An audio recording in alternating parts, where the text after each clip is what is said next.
Chapter 1028. Xianxia was overjoyed. It had to be known that the father of the 4 siblings was not like a father at all. Other than her, the daughter, the other 3 brothers had all established their own families.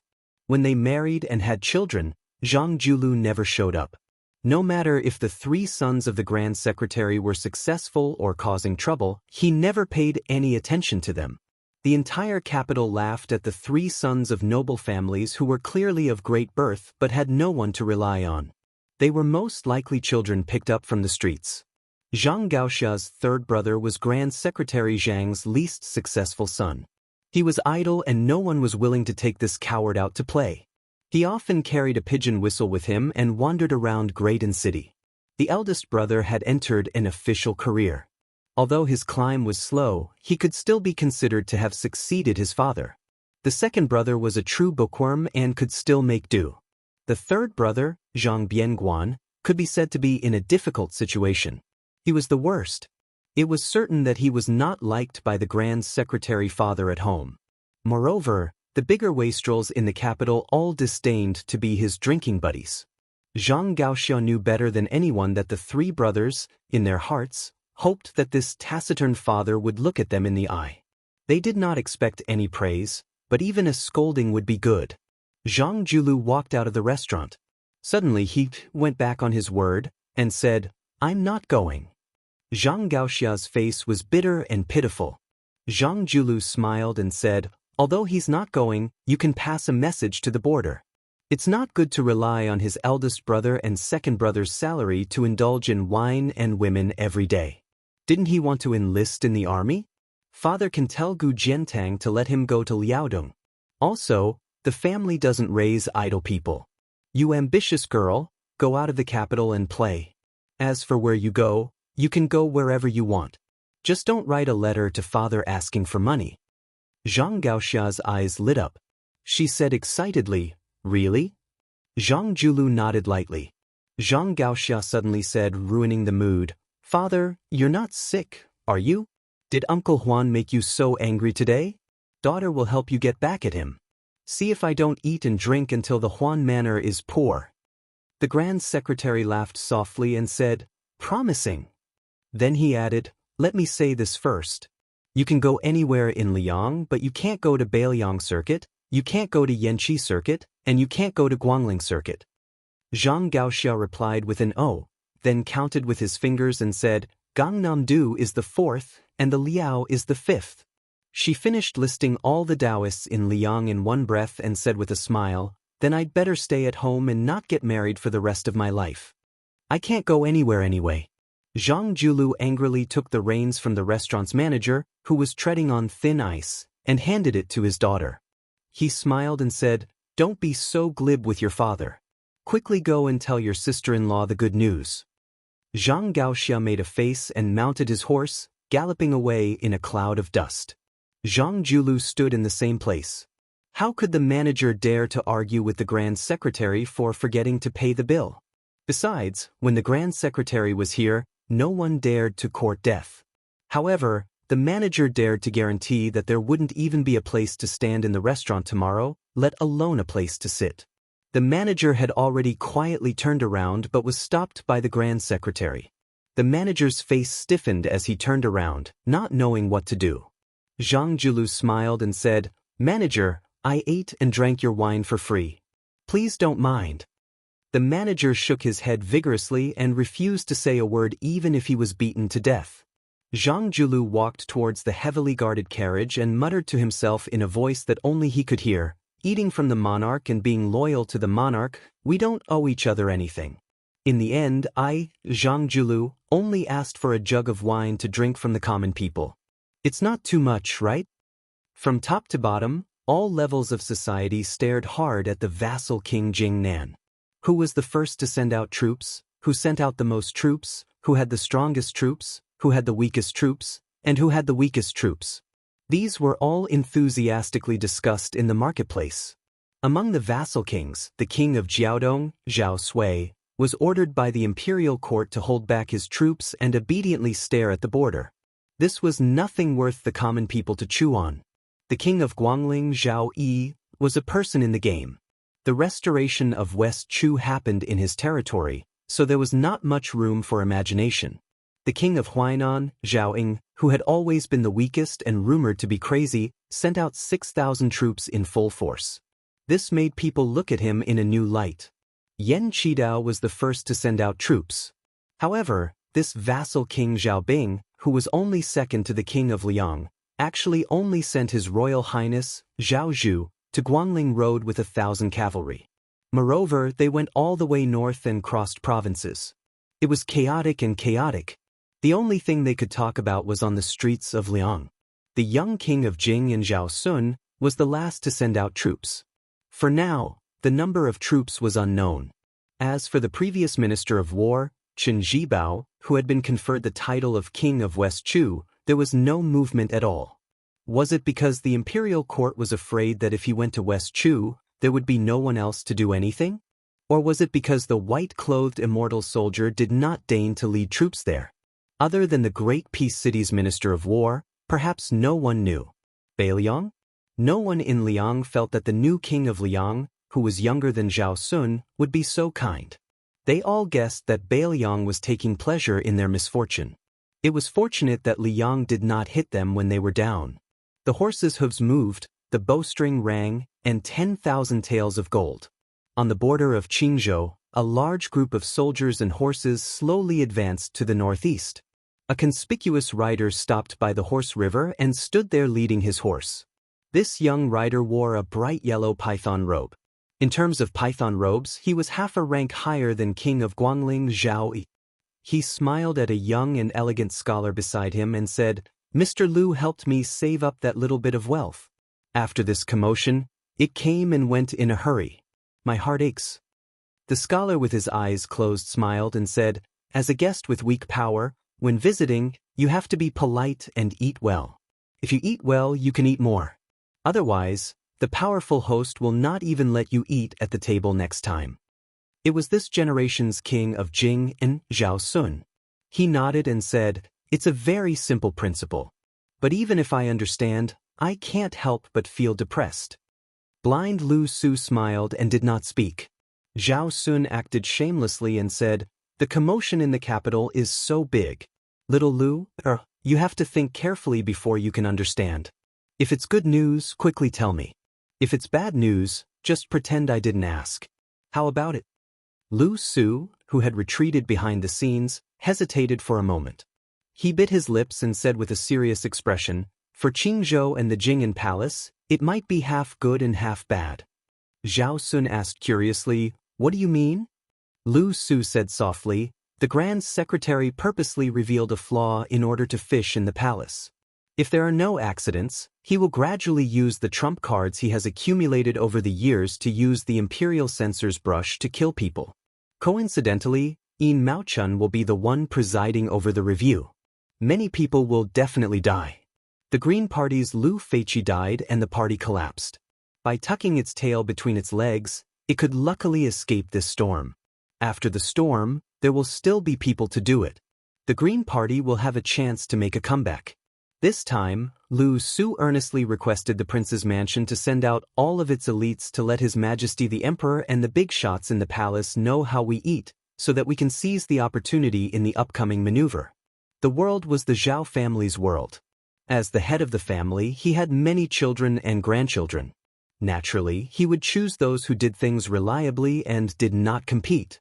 Only when the head of the family was happy would he be willing to give them more money, hoping that they would work harder. If he felt that they were useless, the head of the family would have to hold on tight to his money pouch and family heirlooms. Only, Lu Su really could not imagine what kind of scene the palace would be without Grand Secretary Zhang. With him and Tantanon here, they could see the situation in Qingzhou clearly. They would definitely not make things too difficult for the Jing'an Palace. If a family changed the head steward in charge of money, or even if they changed the head of the family, if no one in the Green Party could step forward and speak up for them at the crucial moment, it would always be a hidden danger. Therefore, the good was in front of them, while the bad was in the distance. Overall, it was still bad news. Of course, everything in the world can change in an instant. No matter how far you can see, first of all, you might not be able to make accurate predictions, and second of all, you can't escape the path of taking one step at a time. As long as we don't make any mistakes, when the time comes and our plans still fail, we can just curse the heavens for not opening their eyes. Zhao Sun said in astonishment, Grand Secretary Zhang is only in his 50s and his body has always been in good shape. How could he retire? And how could anyone make him retire? Lu Su pointed to the sky above his head, not saying anything. Zhao Sun's expression was uncertain. He lowered his voice and gritted his teeth, saying, That's why you wanted me to make friends with Third Prince Jin and the Prince of Qingcheng from the beginning? Lu Suan nodded. He didn't feel the slightest bit of complacency towards his own silent arrangements. Zhao Sun suddenly said with a cold laugh, Lu, you said that as guests, we have to be careful to show our table manners, but as the head of the family, his table manners are a complete mess. Heh. Indeed, sitting in that position, the family rules are the law of the country, family rules are heavenly rules. Lu Su said calmly, Your Highness, don't forget, you are also surnamed Zhao. We are one family, so there is no need to speak like two families. Zhao Sun smiled and put his arm around Zhao Sun's shoulder. You and I, there is nothing we don't dare to say. Lu Su had a helpless expression. Zhao Sun said worriedly, Lu, you really don't want to come with me? Without your help in coming up with plans, I don't feel confident. Lu Su said calmly, I only know how to come up with ideas. I am an outsider when it comes to military formations. Moreover, Your Highness' trip this time isn't for military achievements. Of course, even if you want to, you won't be able to. Once you defeat these 6,000 people in one go, you will meet with that crown prince in ragged clothes in secret. Then, it will be considered a great success. Zhao Sun couldn't bear it. Can't you just leave 2,000 or 3,000 soldiers behind? Can't you just leave 1,000 behind secretly? Lu Suan's face was expressionless. He turned his head and looked at this king of Jing and who he had always called his highness. Zhao Sun hurriedly raised his hands. I will listen to you, okay? Seeing that this Mr. Lu didn't move, Zhao Sun reluctantly whispered, I am really leaving? Lu Su stretched out a hand and signaled him to get on the horse. Zhao Sun got on the horse. Lu Su hesitated for a moment, then looked up and said, Remember, there are only two things for this trip. First, try to win more trust from Zhao Zhuan. Second, use the 6,000 lives to win the hearts of the people. Zhao Sun lowered his head to look at this blind strategist who was doing his best for the Prince of Jing'an's estate. He gave a heavy and urged his horse to leave. The young king had a heroic spirit in his heart that said, I also have Yuan Benshi by my side. Chapter 1029. A large and imposing caravan slowly headed south. The size of the caravan far exceeded that of the newly appointed Ding Great General Lu Xianxia. Among the 200 or so people, 80 of them wore fine golden sabers. The remaining 100 or so cavalrymen wore black robes and carried different weapons. However, without exception, each of them had an eye-catching copper-embroidered fish pouch hanging from their waists. The number of carp tails embroidered on the copper pouch also varied. Some had 7 tails, while some had 4 or 5 tails. This meant that they were Jianghu warriors who had performed meritorious deeds for the imperial court of Liang. They were no longer considered to be in the wilderness, but had the official status of an official. With this bag, they could enter the passes and cities without the need for an identity card. The Jianghu martial artists of Liang were all proud to have a copper-embroidered fish pouch. Lu Hao's pouch was embroidered with 8 golden fish. It was just that the celestial state master didn't carry it with him. In this trip, there were 3 people with 7 carp pouches that symbolized level 1 masters. There were 14 people with 6 carp pouches that symbolized level 2 masters. Dragon Tiger Mountain, Wu Family's Sword Tomb, Dongyue Sword Pool, and all the top sects had sent their trusted subordinates. Most of them were Jianghu martial artists who had been working hard for the Ministry of Justice. They helped the imperial court to gather information and hunt down bandits. The imperial court gave them a talisman to help them in Jianghu. 200 cavalrymen escorted only 1 carriage. This luxurious carriage, which showed the grandeur of the imperial family, was pulled by 4 Fergana horses. Around the carriage there were more than 20 eunuchs. First-class experts with 6 or 7 tails embroidered on their copper-yellow fish bags were mixed in. Each of them performed their own duties in an orderly manner. They went all the way south and didn't stop after passing through the city. They only camped in the wild. Along the way, they had to send 1,000 to 3,000 light cavalry to escort them for hundreds of miles. The distance between them was always 1 mile. During this period, there were some soldiers who broke the rules and came closer half a mile. They probably wanted to curry favor, but they made a fool of themselves and the commanding officer was stripped of his armor on the same day.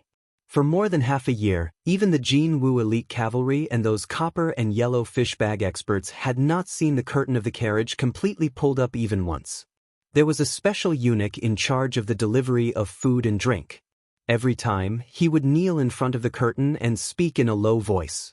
Afterwards, a hand would lift up a corner of the curtain and take the food box. Next time, the new box would be replaced with the old box, and so on.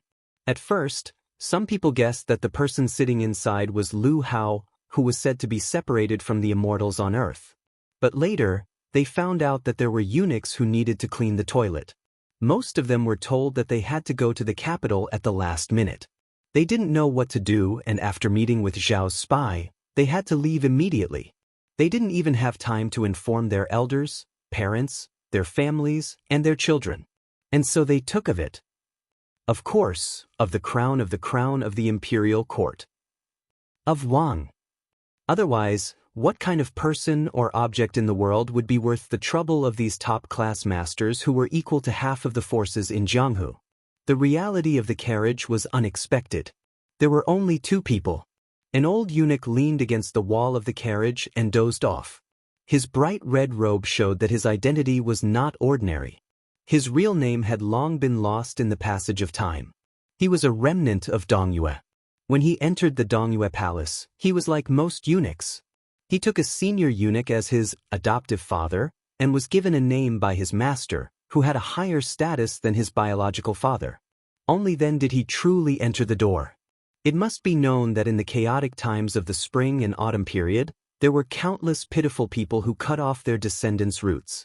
They never thought that they wouldn't be able to become eunuchs. This old eunuch who was now worthy of the title of Diao Temple was called Zhao Saiku. He was already in his 40s when he arrived in Great An City. His second master worked in the Imperial Horse Directorate in Great An City's Imperial Palace, but he also didn't become a eunuch. Zhao Saiku, on the other hand, was the most inconspicuous of his disciples. He slowly climbed up the ranks. He had been in charge of the Treasures Directorate and the Directorate of Ribbon Insignia, and served 2 emperors of Liang. He was watertight. After so many years, he didn't make a single mistake. Even Han Xianxia was not stingy with his smile when he saw this colleague. Zhao Saiku was indeed one of the few eunuchs who didn't need to avoid the Diao Temple. Zhao Saiku and the master of the current Directorate of Ceremony, Song Tonglu, were best friends. The 2 old eunuchs were rivals and coincidentally died on the same day, month, and year. After Song Tonglu became the head eunuch, he didn't care about old friendships with anyone, including his master. He only treated Zhao Saiku like a junior. 2 successive emperors of Liang had a whole new level of respect for the same person. It was clear that Zhao Saiku's skills were profound. The old eunuch with a frail body sat cross-legged, unable to hide his tiredness as he dozed off. His movements were too big and he woke up with a start. His face was drowsy, as if he had dreamed of something. The old man sighed softly.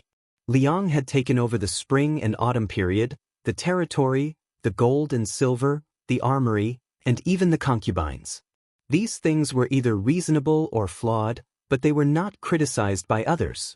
However, there was one action that the late emperor of Liang had taken that was criticized both internally and externally. He had taken in almost all of the eunuchs from the 8 fallen countries of the spring and autumn period. This had led to the imperial palace of Great An to become overcrowded and bloated. There were no less than 12 supervisors, 4 departments, and 8 bureaus, and 24 yamens. At the time, both the military and civil officials of Liang didn't quite understand this. The new dynasty was about to take advantage of the situation to fight a decisive battle with the Beimang barbarians. How could they care about these eunuchs who only knew how to gossip? However, the late Emperor of Liang turned a deaf ear to this. The old Grand Secretary, who was Zhang Julu's master, sent a series of memorials, but all of them disappeared without a trace. As the war gradually came to a halt, the eunuchs knew their place and were surprisingly loyal to their new masters.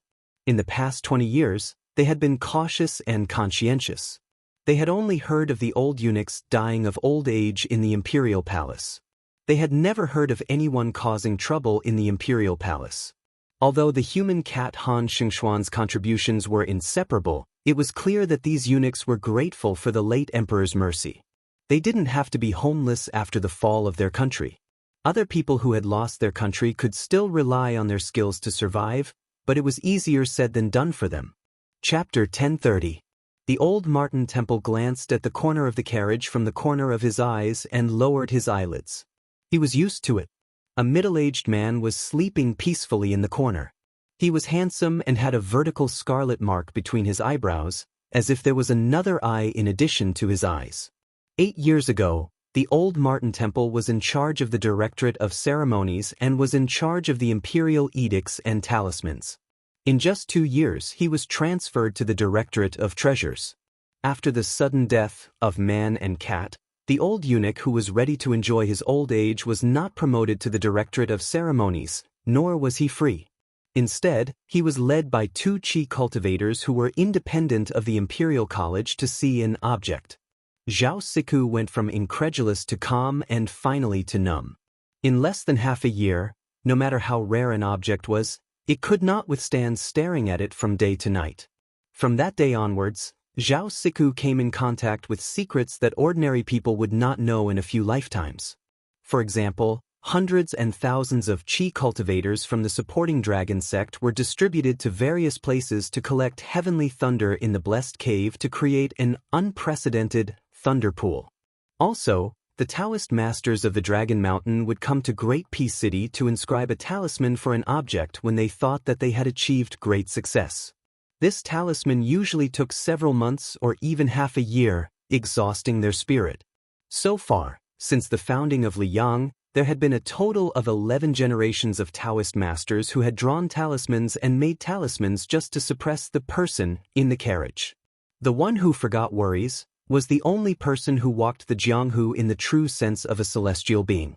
The so-called first-class 4 realms in the contemporary Jianghu were born from the martial arts experience of this person 400 years ago.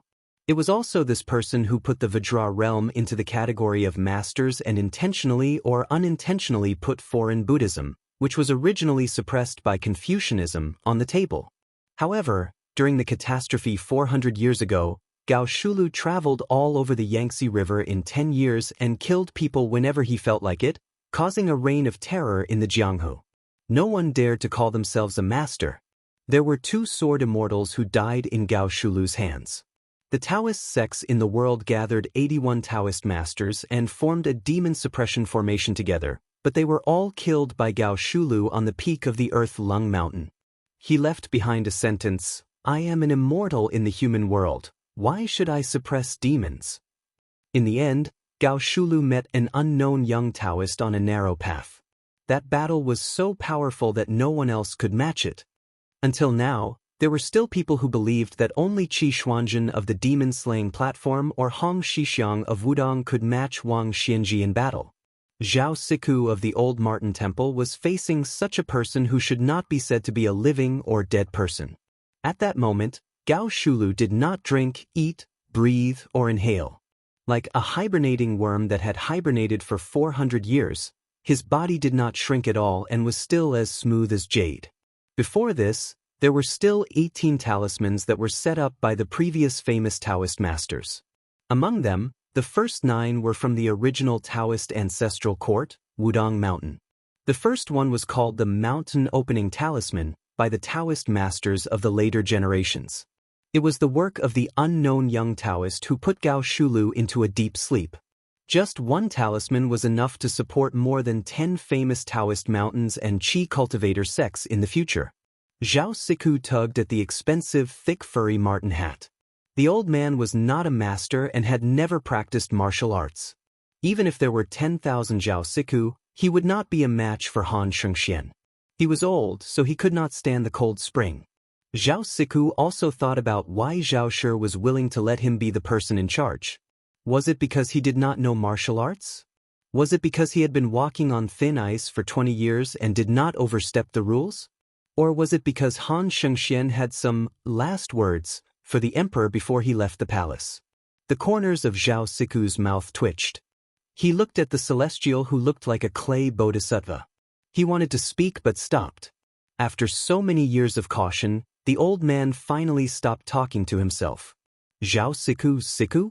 The old Martin Temple snickered. What was he most afraid of all these years? He was most afraid of talking in his sleep. What was so difficult about talking to people and ghosts? The difficult part was speaking the truth. Zhao Siku had thought that he would die of old age in this life and close his eyes with a belly full of secrets.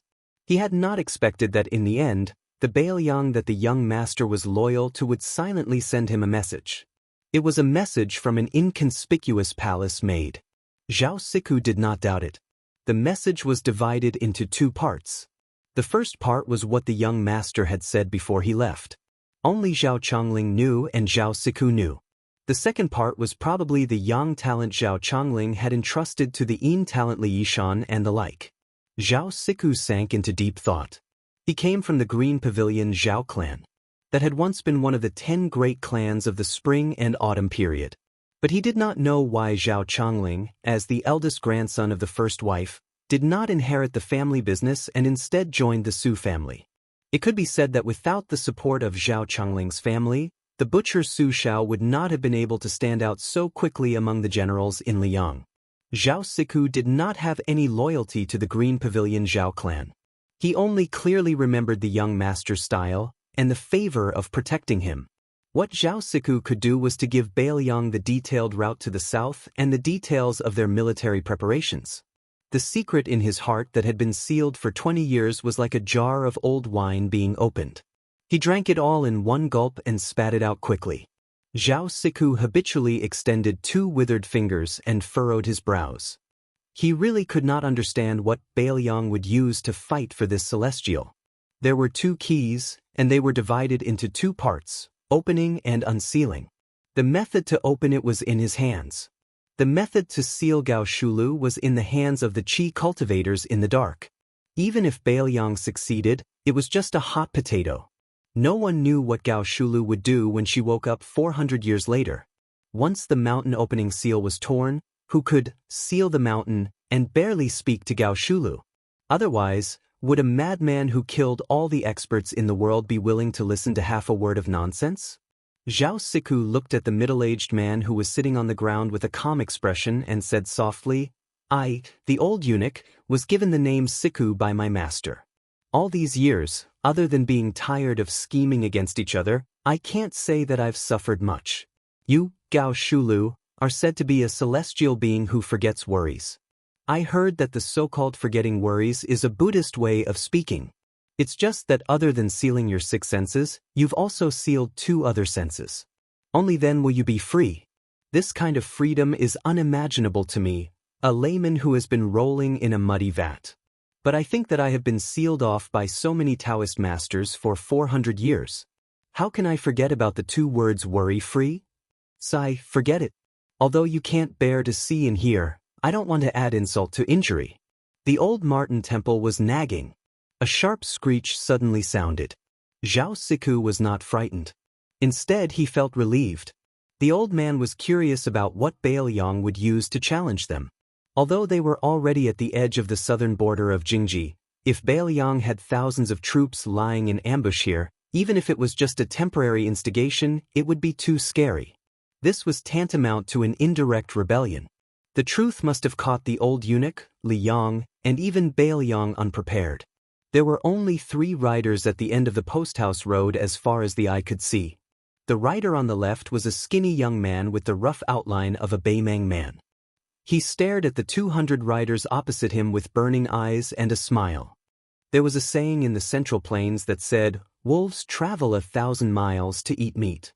The rider on the right was carrying a broken spear. The rider in the middle was a man in white with a feminine appearance. He was extraordinarily handsome. The group escorting Gao Shulu to the south to target Chao Changqing did not stop. They continued to move forward.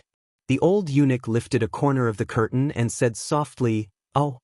It turned out to be the devil of Zhulu Mountain. Zhao Go had records that the man in white who had blocked the useless monk was Luo Yang, Beimeng, and also the world's #1 devil.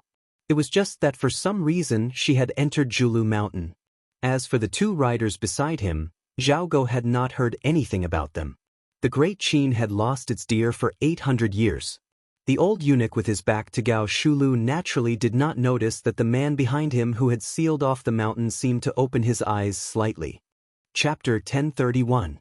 3 riders against 200 riders. Moreover, behind the 200 riders were 2,000 elite riders from the military town of Defenku, as well as a group of Qi cultivators from the northern lands who were hiding in the dark. Therefore, in the eyes of Zhong Guqing, who was near the carriage, this was called courting death. To put it bluntly, this was throwing an egg at a rock. Zhong Guqing had always been a nameless Jianghu expert. Even though he was a first-grade finger xian expert, he did not have much reputation in the Jianghu world. He did not even have a thunderous nickname. When his acquaintances saw him, they would only call him Old Zhong, and the officials would only respectfully call him Lord Zhong. However, he did not care about the weight of his face, but his inner strength was very sufficient. Zhong Guqing, who had a 7-tailed golden carp and copper-yellow fish pouch around his waist, was a first-class guest in the capital's Ministry of Justice. He was also close friends with the #1 swordsman of Great An City, Xianxia. He had solved many major cases in his hands, and could be considered a familiar face with the Zhao family's Son of Heaven. Zhong Guqing was the person in charge of this mission on the surface. Everything, big or small, depended on whether he nodded or shook his head. Zhong Guqing's Qi observation skill was not weak. He looked at the 3 riders at the end of the road without any contempt. However, he was wary, but this did not mean that Zhong Guqing had a guilty conscience. In his view, in the entire Liang Jianghu, as long as it was not Old Monster Wang of Martial Emperor City, Dong Tai of the Peach Blossom Sword God, or Chao Changqing in front of him, other than these 3 people, if it was anyone else, even if it was one of the top 10 people in the new martial arts evaluation, they would not be able to stop his horse's hooves heading south. This was not arrogance, but great confidence. It was the confidence that Great Peace City and Zhaoshi had given Zhong Guqing. However, Zhong Guqing never imagined that the 3 riders he was about to confront at this moment would have such a shocking background.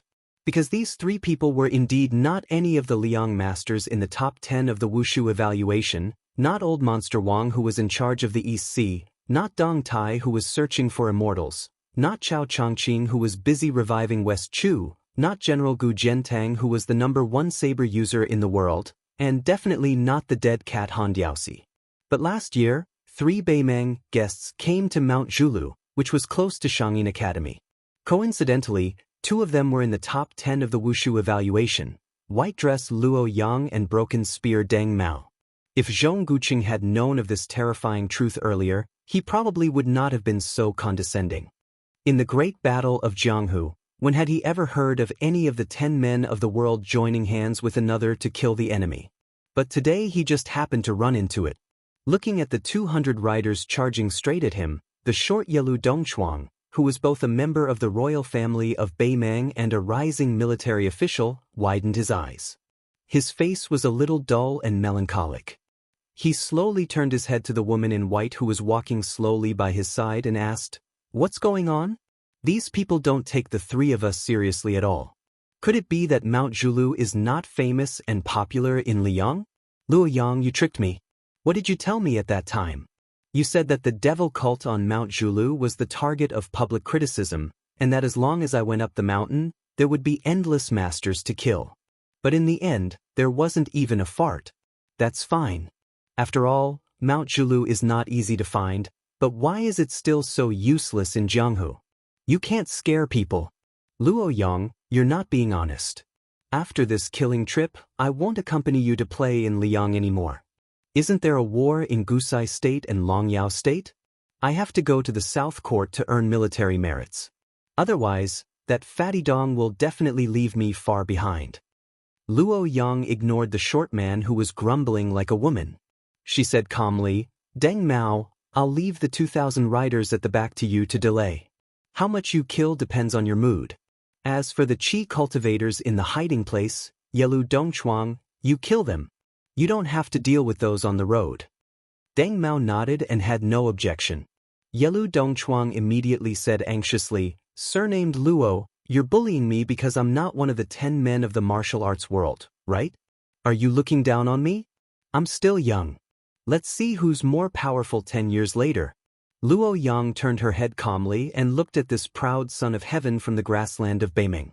Yelu Dongchuang shrank his neck and immediately shut his mouth. Back then, on the grassland, he was ordered by the Empress to lead the troops to intercept and kill the white-robed devil. In the end, she almost took the head of the general in the army. Since then, he had been traumatized. He was only afraid of 3 women in the world. The Empress whom he could privately address as aunt, that damned fat chick Murong Longshui who liked to bully him since young, and Luo Yang who had never smiled at him. Yelu Dongchuang hesitated for a moment.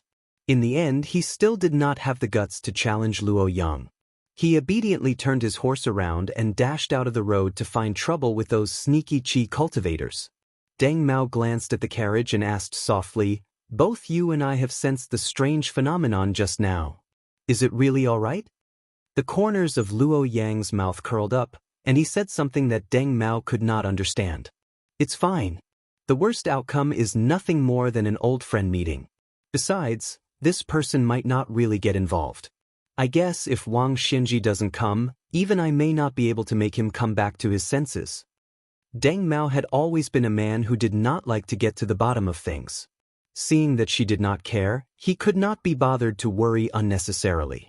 Moreover, Deng Mao did not treat the white-robed devil who ranked higher than him in the martial arts assessment as a woman. A devil who could kill Beimeng twice and a woman who was almost on par with the top 3 in the martial arts assessment. Which man had the right to love and dote on her condescendingly? Deng Mao took another look at the carriage and then went out of the road without hesitation to intercept the 2,000 cavalrymen and not let them create trouble. Luo Yang waited for the 2 of them to leave. She had some unknown regrets in her heart. If she was at the peak of martial arts, so what if Gao Shulu was in the carriage with her? At that time, she had returned the cultivation that she had painstakingly accumulated for 800 years to that person. Although he had returned it to her after the battle with Wang Xinji, in the process, he had lost 20% of his cultivation. At this time, not to mention Wang Xinji and Toba Bodhisattva, who originally had a gap between them, she was afraid that even Dong Tai, who had turned his cultivation into cultivation, might not have much chance of winning. Luo Yang was somewhat self-deprecating. After all, she was still a woman. In the world 800 years later, even if a woman could become an emperor, the pugilistic world still did not allow a woman to be the most powerful person in the world. 800 years ago and 800 years later, it was still the same in the pugilistic world. Chapter 1032. When Zhong Guqing saw the 2 riders leave the post house, he did not lower his guard. Instead, for the first time, he felt suffocated as if he was facing a great enemy. The 200 riders moved forward steadily. The distance between the 2 sides was less than 100 paces.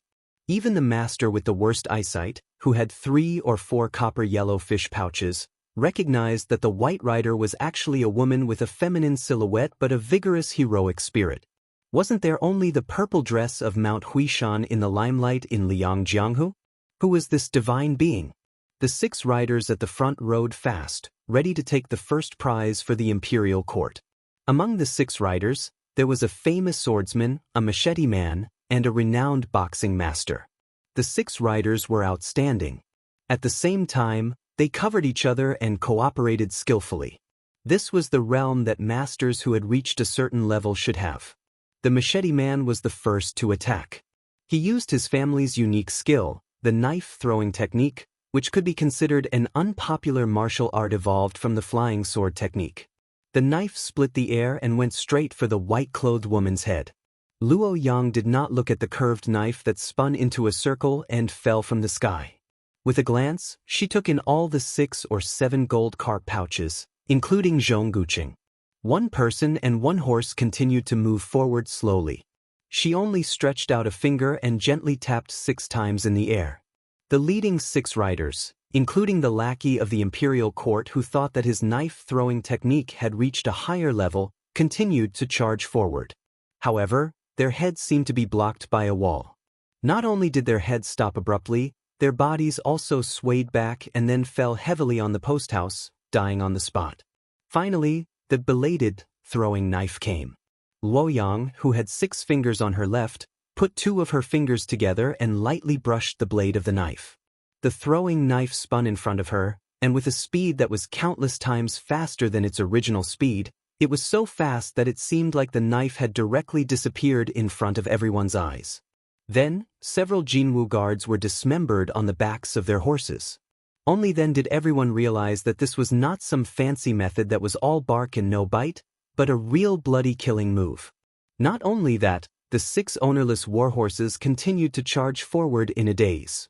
When they were 20 steps away from the white-clothed woman, the ground of the posthouse shook violently.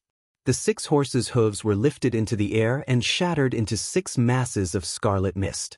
The white-clothed woman casually passed by the 6 pools of blood. That knife was finally stopped by a 6-fish copper pouch expert. Luoyang was expressionless. Her 2 fingers swiped forward on her shoulder like she was pushing out a 3-foot sword. Then she formed a 3-foot purple sword energy that flashed. That Master Realm expert did not have time to dodge at all. A hole appeared on his forehead. When he fell off the horse, he died with his eyes wide open. Luoyang suddenly stopped her horse. She had a calm and arrogant attitude. This made Zhong Guqing, who was caught off guard, feel a chill down his spine. How could this extremely young woman be so arrogant and rude? She did not mind them making a countermeasure at all. Zhong Guqing didn't care about his face. He signaled the other 2 experts of the 7 carps with his eyes. There was no need for words to communicate, and they already had a plan. They could clearly see that this woman was at least a peak expert who had immersed herself in the finger-profound realm for many years. Zhong Guqing, who was originally in the finger-profound realm, even faintly sensed that this woman wanted him to experience what the finger-profound realm was. Even with Zhong Guqing's transcendent status, he did not have the ability to get in touch with the secrets of the divine martial city. Naturally, he did not know that in the destroyed city, there was a woman who allowed Song Yanqing, a grandmaster of the sword who had 14 swords, to use all 14 of his new moves before she kindly taught the old grandmaster of the Dongyue sword pool how to use the sword. However, even if Zhong Guqing knew this terrifying secret, he didn't have time to worry about it. The 200 riders burst out with a fighting strength that matched their strength. The 16 archers holding the golden guards began to draw their bows and shoot. Some concealed weapon experts didn't care about their hidden skills and taught them everything they had. Several chi-controlling experts didn't even care about exhausting their essence, chi, and spirit. They didn't care about the results and rode their weapons to attack the woman from a distance. This magnificent scene of a large group of experts attacking together was not common in Jianghu. In Shenwu City, she once placed her left hand horizontally with her palm facing up and her right hand slowly pressed down. She closed the heaven and earth to form a line of sword between heaven and earth, forcing Song Yanqing to use his last earth immortal sword before his death. Today, she was much more casual. She still held 2 fingers together and casually waved them left and right in front of her. As if the heaven and earth were at her disposal, she also waved them left and right. Those bows, arrows, and concealed weapons began to sway in the air and fell to the ground around her horse. Zhong Guqing's face was gloomy. I dare to stand shoulder to shoulder with heaven and earth in the heavenly image state. But so what? You're just one person on the posthouse road. The heaven and earth are vast, but they're not your lackeys. There's a limit to a person's strength. Even if the righteousness and sincerity of a person for a lifetime were declared to the heaven and earth in exchange for a moment of resonance with heaven and earth, how could one be so arrogant as to truly stand shoulder to shoulder with heaven and earth for a long time?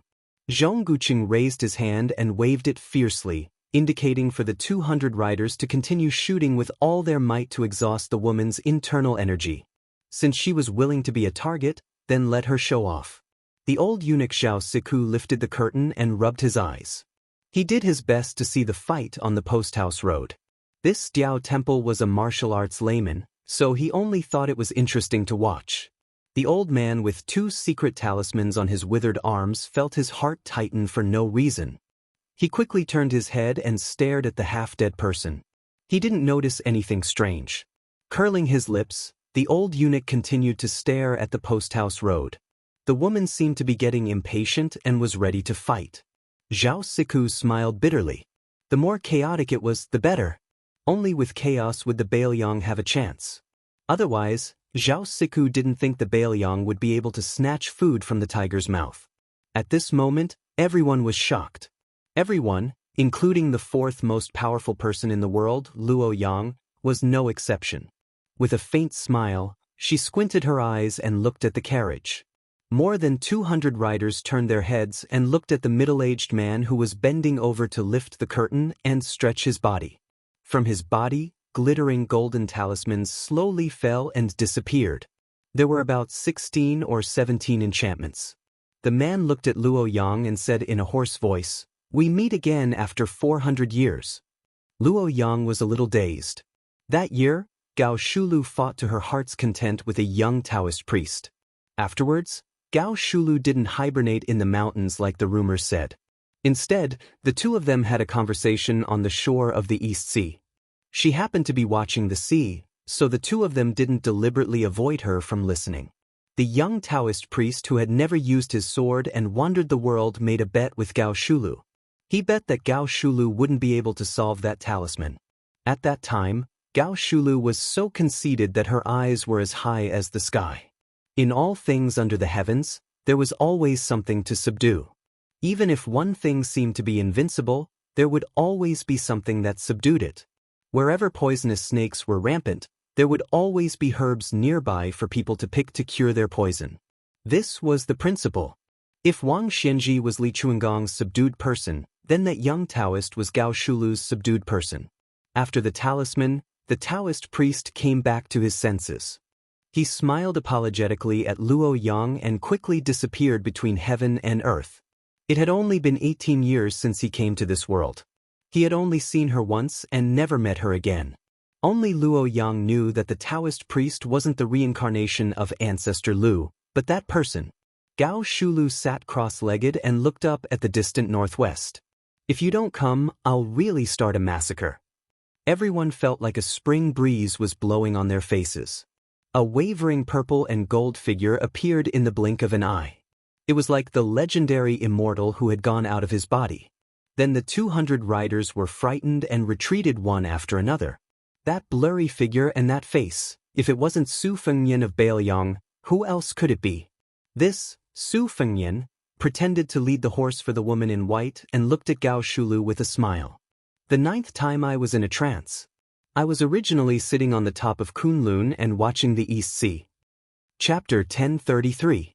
Su Fengyan and Gao Shulu, one in a trance and the other back to reality, were talking about the heavenly secrets that no one knew except for Luo Yang.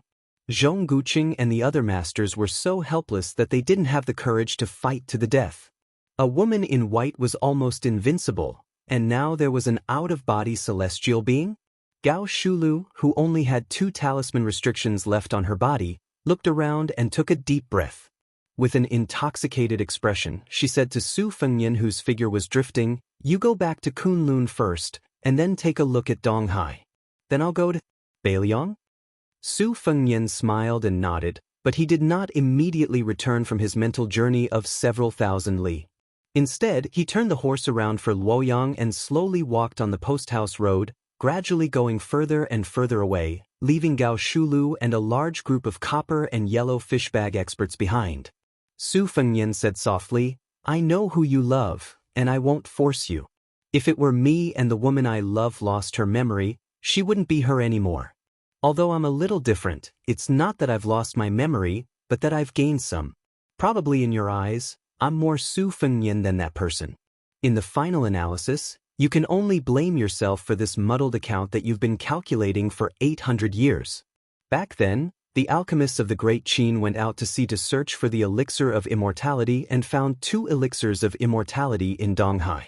You thought that I was going to share them with her behind your back. Therefore, you deliberately told me that you only had one and destroyed it in front of me. But you secretly hid the other elixir in Long Pearl, so that you could obtain immortality and killed her. Actually, you're wrong. Luo Yang sneered and said, so what if I'm wrong? Even if I could go back in time 800 years ago, I would still kill that woman, deny you immortality, and destroy your Great Qin's everlasting dream with my own hands. Su Fengnian turned his head to the carriage and said something to the old eunuch before returning to Bailiang with him. Then he turned to look into the distance and said with a smile, you're still you. Luo Yang sat high up on the horse and let him lead the horse with a clear conscience. She did not forget to say sarcastically, unfortunately, she is no longer her. Su Fengnian calmly said, Yuan Qingshan said that from now on Li Yufu of Wudong will let the affairs of the human world take care of the affairs of the human world, and the people of the heavens will be free and unfettered. I think it's not bad. After my battle with Wang Xianji, there should be an end between us. Luo Yang sneered, you want to sever the heaven and earth? Then become an ordinary person? 800 years ago, didn't you hate those mediocre mortals the most? Su Fengnian raised his head to look at the white-clothed woman and dismissed her with a smile. Su Fengnian and Luo Yang turned a deaf ear to the heart-wrenching howls that came from behind. After walking for a while, Su Fengnian released the reins of the horse and said, don't forget the 3-year agreement. Luo Yang coldly snorted, you have to defeat Gao Shulu first. Yelu Dongchuang, who was holding 2 bloody heads under his armpits, trotted over and asked curiously, Luo Yang, that guy looks very domineering. Who is he? He looks so young, but he can enter the astral state? Could he be a Taoist master with a youthful face, an old man of the same generation as our Qilin state preceptor? Luo Yang indifferently said, younger than you. Yelu Dongchuang was stunned, bullshit. There is no one in the world who is more talented than me in martial arts. Luo Yang, who are you trying to fool? Luo Yang laughed. His name is Su Fengnian. How old do you think he is? Yelu Dongchuang let out a strange cry and thought seriously for a moment. He smiled obsequiously, if that's the case, then I won't go back to Beimang. I'll let Fatty Dong experience bad luck first. Luo Yang, I'll hang out with you for another 2 years. I haven't seen enough of Li Yang's great rivers and mountains. Don't misunderstand, I'm not afraid of this new Prince Liang. Deng Mao obviously sensed that something was wrong here. He quickly met up with Luo Yang and Yelu Dongchuang and returned to Zhulu Mountain together. By the time the remaining 1,600 cavalry from Defenku arrived at the battlefield, many soldiers had dismounted from their horses and were vomiting non-stop. There were disgusting scenes of mangled flesh and blood on the post-house road. There were few intact corpses. The commanding officer did not care about anything else. He hurriedly ordered his men to confirm the safety of the carriage. However, there was no one in the carriage. This made the commanding officer feel like he was struck by lightning. Then, dozens of white-clothed Qi cultivators with yellow jade belts arrived one after another. They looked at each other in dismay as if they had lost their parents. The commanding officer saw that these immortals in the mortal world were so terrified. He was certain that he would not be able to escape death this time. He hesitated for a moment and turned back to look at the direction of Tai and city in the north. He then turned back to look at the Guangling Road where the old West Chu was located. His expression was uncertain. He ordered the elite cavalry under his command to return to Defenku. On the way back, he weighed the pros and cons with a few of his trusted men. He killed 2 senior commandants who were loyal to the Zhao family. The rest of the generals went to Defenku and left the military town with their families and some of their direct descendants. When Gao Shulu brought the old eunuch Zhao Saiku to Bailiang leisurely, a middle-aged scholar in green frowned on a mountain a few miles south of the courier road where the tragedy occurred. An old man beside him who had personally stirred up a pool of spring and autumn water sneered. Under this old man's control, the fate of the world flowed from the dynasty into Jianghu. However, it could not support the number of immortals in the mortal world. Therefore, 8 to 9 latrines were already the limit. Whoever wants to poop would have to leave one. When Li Chungang left, It was because Dong Tai had ascended to the realm of Sword Immortal. When the Dragon Tree monk of the two Zen temples left, it was because Chen Zhibao took advantage of the loophole. Hong Shixiang was entrusted to the current chief of Weng, Liufu.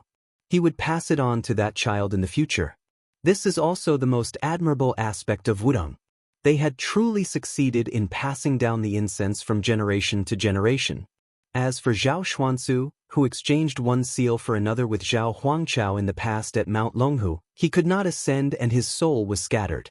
This allowed the little girl you were protecting to have the aura of a master of all the famous swords in the world. Now that Gao Shulu has brazenly appeared, it should have been Chao Chongqing, the Confucian sage, to get lost. Chao Chongqing shook his head and said, "I have my own way to compete with Gao Shulu." Chapter 1034. The old man who had the qualifications to speak arrogantly beside Chao Zhangqing's ear was naturally Huang Sanjia. The old man thought for a moment and said, "This old man can roughly guess your plan.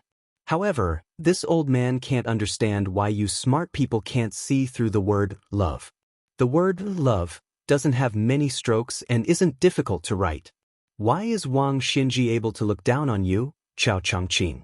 Isn't it because you idiots aren't any less talented than her? You, and that Li Chungang whom this old man truly envies, and that Mount Hui Shenyuan Jingqing, have all spent your entire lives in prison for a woman? Is it worth it?" Chao Chongqing's expression was calm. He smiled and said, "If we're talking about whether it's worth it or not, then it's not love. The word love is easy to write, but hard to let go. You, Huang Longshi, haven't encountered it yet. You laughed at us for being stupid, but we also laughed at you for being smart all your life. It's not worth it. It's good to have no attachments, but it's also not bad to have attachments." Huang Longshi gritted his teeth and said, "Once a smart person is terminally ill, then even the immortals can't cure him." Chao Chongqing turned his head and asked, "You, Huang Longshi, claim to be one of the top 3 in the world. Other than pulling up seedlings to help them grow and adding fuel to the fire, what else can you do?" Huang Longshi made a sound of surprise. "You've guessed it?" Chao Chongqing smiled and said, "It's a pity that you and I don't have much time left. Otherwise, I would have a good chat with you." Huang Longshan chuckled and changed the topic. "That Gao Shulu is really ruthless. She killed more than 200 people in one go. Moreover, in this way, although the Zhao clan's vitality cannot be said to be greatly damaged, they will have a flaw that can be exploited. This will be greatly beneficial to your West Chu." Chao Chongqing shook his head and said, "The martial artists of Jianghu are trapped in the battlefield, but that's all there is to it. They have never been able to influence the outcome of a battle. Since the War of the Spring and Autumn period, the army has long been skilled in how to stop and kill masters who charge into battle alone. Of the 200 masters, only about half of them are willing to give their lives to the Zhao family and go to West Chu to fight. Throwing 100 people into the battlefield that will easily have tens of thousands of people is like trying to put out a burning cart with a cup of water. What's more, Zhulu Mountain would also be participating. With just a small group of experts, it would be hard to say who would emerge victorious. Oh, Huang Sanjia, what you really want to talk about is the desertion of the Defenku commandant. This was a good thing. Pulling one hair would affect the whole situation. After nearly 20 years without the smell of gunpowder, the thousands of miles of territory south of the capital was filled with women. It far exceeded the imagination of the Zhao clan's son and the civil and military officials of the court. Recognizing this point, the head of the civil officials, Zhang Julu, opened his mouth to speak. Unfortunately, no one believed him. The most powerful of the military officials, Chen Zhibao and Gu Jiantang, were not willing to speak nonsense. Lu Xingxiang knew that it was useless to say anything. This is where the opportunity lies. Huang Longshi also shook his head. It seemed that he was not optimistic about the final outcome of West Chu. Chao Chongqing did not mind. He laughed softly and said, "You plan to hand over the country to the crown prince of Yanqi, Zhao Zhu. Then who will you hand over Jianghu to? Could it be that woman in purple, Shenyuan Qingfeng?" The old man neither admitted nor denied. He said softly, "You said that I, Huang Longshi, can only speed up the growth of the crops and that the harvest can only be the one that has been set. You are wrong." Chao Changqing raised his head and looked at the figure hovering in the sea of clouds on his sword. Huang Longshi smiled and said, "There is thunder, there is rain, and there are going to be countless deaths." Chao Changqing sighed. It is impossible to exchange decades of chaos for centuries of peace.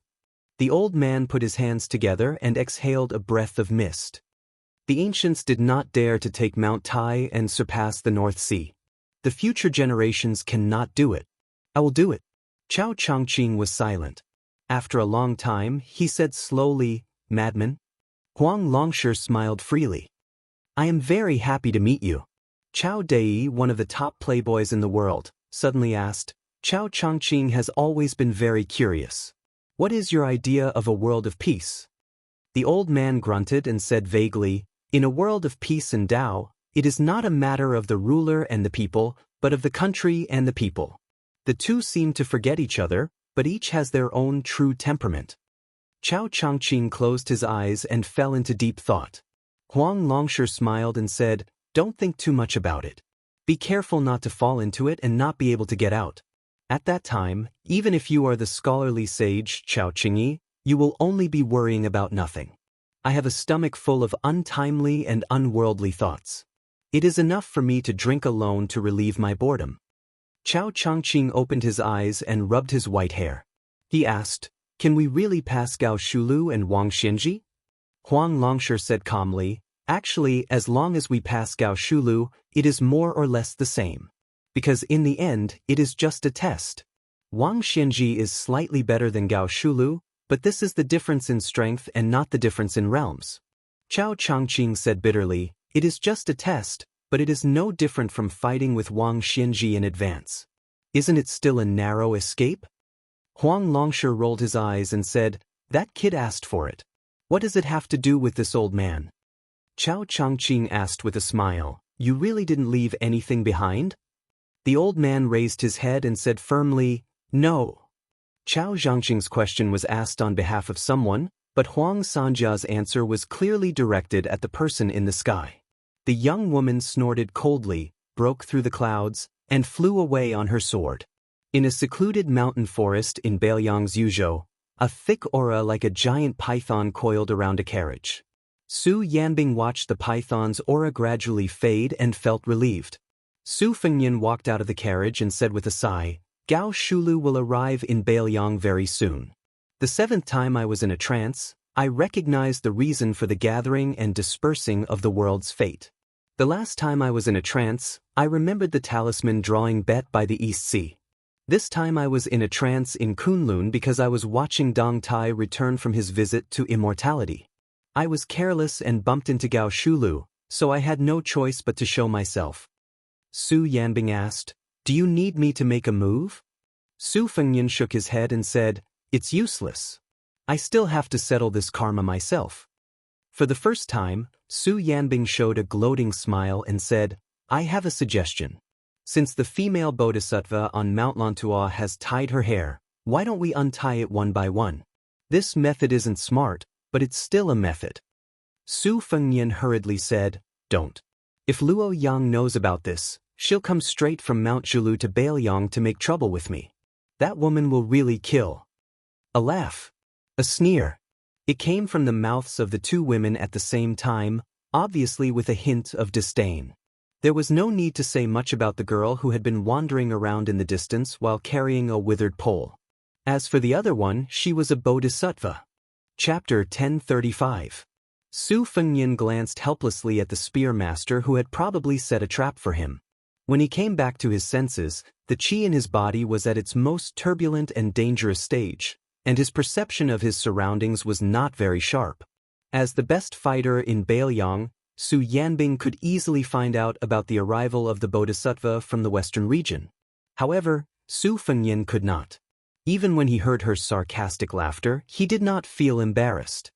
He leaned against the wall of the carriage and did not deliberately stand up to greet her. Instead, he put his palms together and bowed to the six-jeweled master from Mount Lantua. Then, he waved at her, indicating for her to enter the carriage for a chat. Su Yanbing tactfully walked away. The girl squatted in the distance and drew sand on the ground with a sunflower. The bodhisattva did not enter the carriage. Instead, she stood beside the carriage and looked at Su Fengnian with a peaceful expression. Su Fengnian, on the other hand, was somewhat emotional. At the beginning of the year, when Xiang Fan was sitting steadily in the spring and autumn fishing platform, this woman led the ghosts out of the city and he almost mistook her for the white-clothed Guanyin. At that time, he was in awe of this woman who could make the old man in the sheepskin fur coat attack. Later on, the Prince Zhao Kai went to the western regions with the silver vase. He and she were already enemies of opposing camps. After that, the situation took a turn for the worse and the two of them became a pair of adulterous lovers who flirted with each other. Bei Liang secretly used his cavalry to help her get rid of dissidents and climb to the top of Mount Lantuo. She, on the other hand, used esoteric monks to help Bei Liang infiltrate the refugees' land. Su Fengnian looked at the bodhisattva with a head of black hair. However, the bodhisattva did not lack in celestial aura. Her hair was simply tied in a white hemp knot around her neck, making her look forgettable. At present, not only was Su Fengnian an ally of equal standing with her, he even had the capital to look down on her. Other than the fact that Mount Lantuo was a head lower than Mount Qingliang, in terms of martial prowess alone, Su Fengnian was confident that he could pay an acceptable price and successfully kill her, even if she possessed 6 manifestations. Su Fengnian was calm and unperturbed.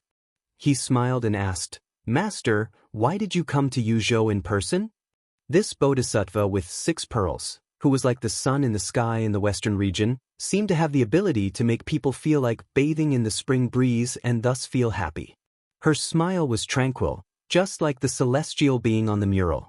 However, her tone was slightly alienated. She asked, "The Longxiang army was hastily expanded from 10,000 to 30,000. Can you guarantee that the western region will not be invaded by Beimang?"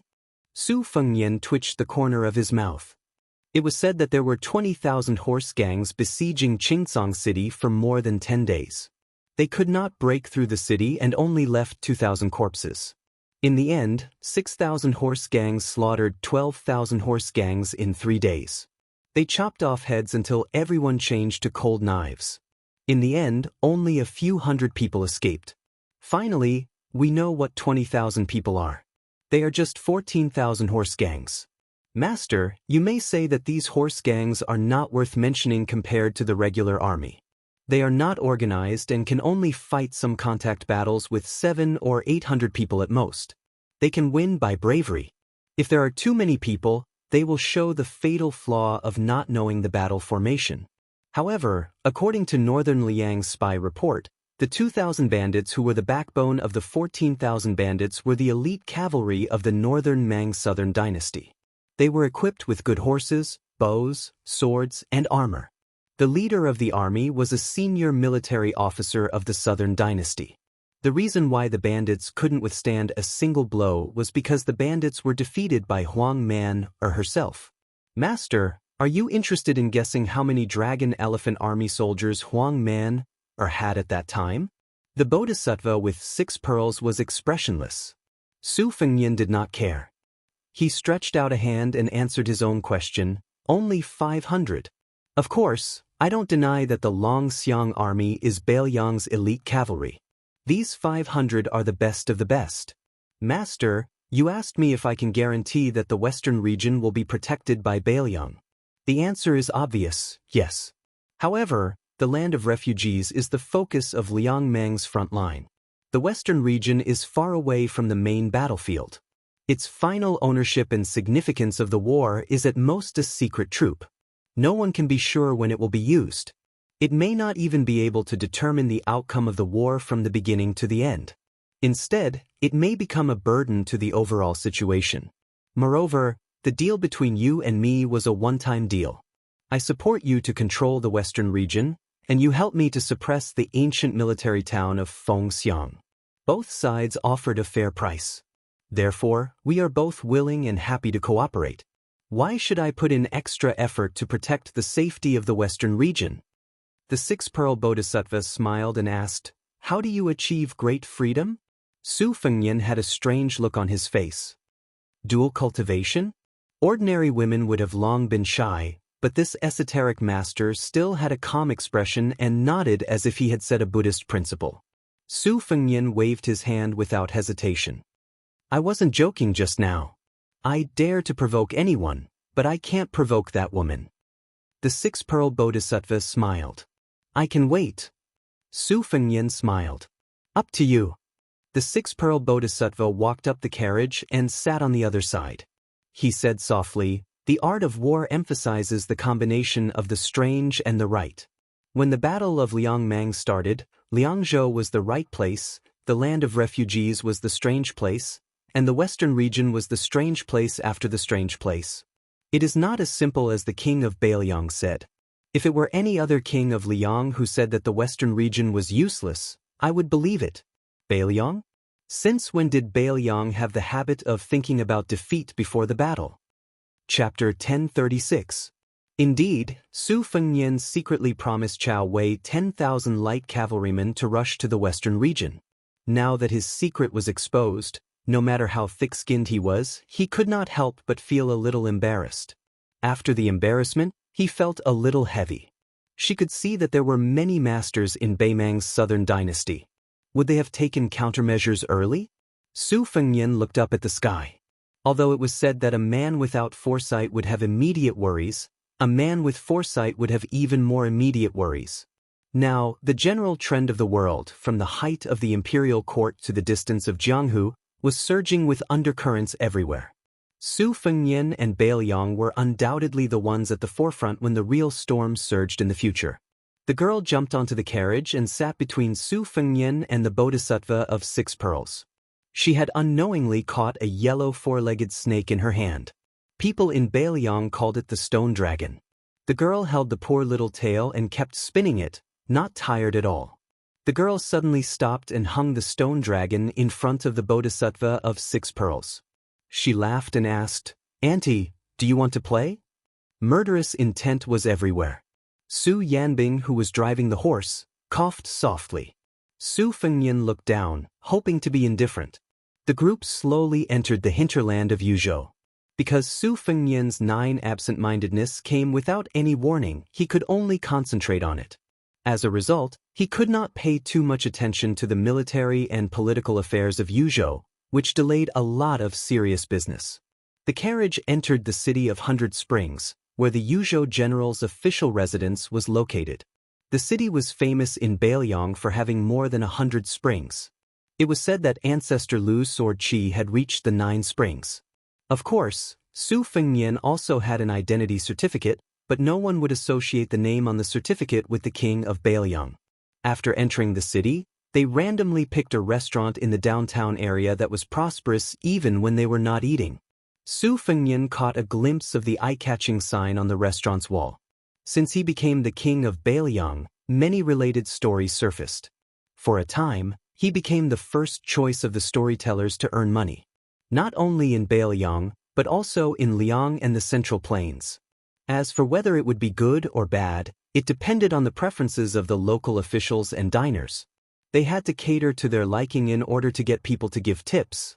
The restaurant's business was surprisingly good. Su Fengnian had no choice but to pay a few more taels of silver before he managed to get a seat that was barely passable. Other than listening to the stories and enjoying the atmosphere, it was more to let Miss He fill her stomach. There was still some time before the storyteller went on stage. Miss He had always been wolfing down her food. Su Fengnian had been thinking about how to deal with the tyrannical forces in the territory with the Yuzhou general Huang Fujin. He did not pay much attention to the whispers around him and the covetous gazes of the 6-jewel bodhisattva. Since Miss He was full, he paid the bill and left. Soon, several groups of people were fighting over the table he vacated. Su Fengnian passed through the crowd and was already near the door. Suddenly, he heard a familiar sound of a pipa. He turned around and looked carefully. He was stunned on the spot.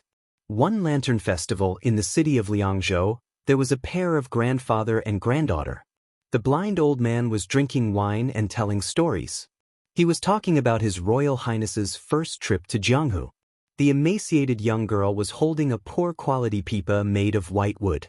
Later, in Beimang, he saw the young girl handing out thin notes. At that time, She was playing the pipa to accompany her grandfather's storytelling. The first string was about to break. At that time, Su Fengnian was accompanied by Tao Manwu, who was a burden. In the end, he invited the old man and his granddaughter to drink wine. He even taught the young girl Chao Ju's pipa skills, which had almost become a peerless skill in the world. They parted ways happily. Su Fengnian also heard the blind old man talk about many things in Baoyang. He saw the knife wound on the back of the old soldier's hand. He also saw the young girl, whom the old man called Ariu, and her sincerity in treating the cheap pipa as her life. The young girl entered the stage with the pipa in her arms. However, this time, the blind old man was not with her. When she sat down, she picked up the pot of wine on the small stool in front of her and drank it all in one gulp. Su Fengnian could only hear the crazy jeers and boos from all around. They were all cursing and mocking the young girl, saying that she was a broken shoe used by a Baimeng barbarian and that she had lost face for Baoyang. They said that she should have died outside the pass. What was she doing back in Yuzhou? She was a woman who only cared about money. The young girl was indifferent. She gently stroked the almost broken string of the withered pipa. A few armored soldiers who deliberately occupied the closest seats sat with their legs crossed. Every time the girl told a story or played the pipa, they would throw a string of copper coins at her. Obviously, they were already familiar with this and treated this matter as a form of entertainment. Then, everyone saw a young man walk onto the stage and squat in front of the young girl. For a moment, the copper coins fell like rain. Su Fengnian asked softly, "Are you?" The young girl with indifferent eyes ignored him and continued to play the pipa. Su Fengnian squeezed out a smile. Word by word, he gritted his teeth and repeated what he had said in the past. As far as the whitewood pipa is concerned, the sound quality can be considered good. If the money allows, you can add a little glue. The old man said that the content of the book was especially critical of the pipa's brittleness and explosiveness. Also, the first string is not far from breaking. However, in my opinion, since you are playing the pipa for the spectators to enjoy, breaking the string is also something that everyone would be happy to see. There is no need to rush to change the first string. I'll also tell you some of the Chao family's pipa techniques. You can remember as much as you can. The young girl still did not raise her head. The sound of the pipa continued. It seemed that she did not dare to look at this man who she had met by chance in Baimeng and who had once kindly taught her the pipa. Su Fengnian squatted by her feet and said with red eyes, "I'm sorry. I forgot to tell your grandfather last time. Not only am I from Baoyang, but I am also the person your grandfather always talked about. My name is Su Fengnian. I am now the king of Baoyang." The young girl who was sitting on the small bamboo chair and only as tall as the man in front of her suddenly raised her head. Su Fengnian reached out and gently pulled her head to his shoulder. He had never said the word, "sorry," to anyone before. Once again, he choked and repeated, "I'm sorry." The first time, it was Su Fengnian who said sorry. The second time, it was Baoyang who said sorry. The young girl suppressed her sobs and said in a low voice, "It's okay." Su Fengnian stood up slowly with his back to the crowd. Su Yanbing and the six-pearl bodhisattva took a step forward at the same time. Their eyes were unusually solemn. It was as if that figure had turned into Wang Xinji or the newcomer Gao Shulu. There was a tall building above the 9th floor. Only then could one call himself a worry-free celestial being. Su Yanbing shouted angrily, "Su Fengnian, do not force yourself to enter a trance for the 10th time. Go far away to Baimeng." The six-pearl bodhisattva put his palms together. In the sky outside the restaurant, 6 dharma forms appeared one after another to suppress the restaurant. He said in a low voice, "All are happy." Chapter 1037. In Baimeng's Dragon Waste province, there was the number 1 town in the southern dynasty, Tiazwing. Following closely behind were the 3 towns of Gentleman's Pavilion, Ligu, Maolong, and Long. They formed a complete defensive line that could attack or retreat. Baimeng had invested countless manpower, resources, energy, and financial resources into these military towns, but they were still crushed into a broken sieve by the combined forces of the 10,000 Longxiang army and the Great Snow Dragon cavalry. The 50 to 60,000 soldiers from the Impregnable Pass either died in battle or died in surrender. There were even some who were killed in the most tragic manner in the world. Most of the relay and fencing systems were destroyed. Most of the civil officials in the Southern Dynasty kept quiet out of fear, and the generals were no longer as conceited as they were in the past. The astonishing combat strength of the Bailiang cavalry created two situations, one good and one bad. The good thing was that the chess and sword music schools Hongjingyan came out of seclusion and took over all of the Ruran cavalry in the three military towns. This gave the Southern Dynasty, who was in a state of panic, a huge reassurance. The bad thing was that the fatty surnamed Dong could vaguely stand shoulder to shoulder with the great generals and the regional magistrate in Beimang's southern border army. His authority was equivalent. In the words of the Empress, she said, "Dong fatty, you've been King promoted again." It was rumored that the fatty surnamed Dong pretended to be obedient after receiving the benefits. In the Southern Dynasty's main hall, he smiled and said to the Empress, "Sister Empress, that's right, I've finally been promoted. Actually, it would be more appropriate if all of the Southern Dynasty's military power was given to me." Her Majesty did not reprimand this fatty for his absurd rudeness, nor did she care about his terrible table manners. Of course, she also did not allow this extremely daring fatty to climb up the ladder. However, she still left the imperial tutor, the peace magistrate of the chess and sword music school, to support Dong Zhuo. As a result, there were very few people in the Southern Dynasty who could suppress Dong Zhuo. For example, the king of the southern courtyard, Huang Songpu, the two great generals Lu Gu and Yang Yuanzan, as well as the regional magistrate of the Dragon Waste province, all tactfully avoided him. Today, on the broken relay road between the tiled building and the gentleman's pavilion, a fat man wearing light armor with a standard second-rank military officer's uniform was squatting. He held a handful of gravel in his hand. The relay road under his feet was still not repaired. The two towns closer to Shijing, Ligu, and Maolong had taken advantage of the Empress's secret inspection of the Southern Dynasty to mobilize more than 200,000 people to repair it at an astonishing speed. This fat man was very large, but he didn't look bloated. Instead, he looked especially sturdy and majestic. This was the Southern Dynasty Dong Zhuo of Bailiang's Southern Dynasty. He was a fat man who was as famous as Beimang's Chu Lushan. He was Dong Zhuo, who was newly promoted to the 13th great general of Beimang.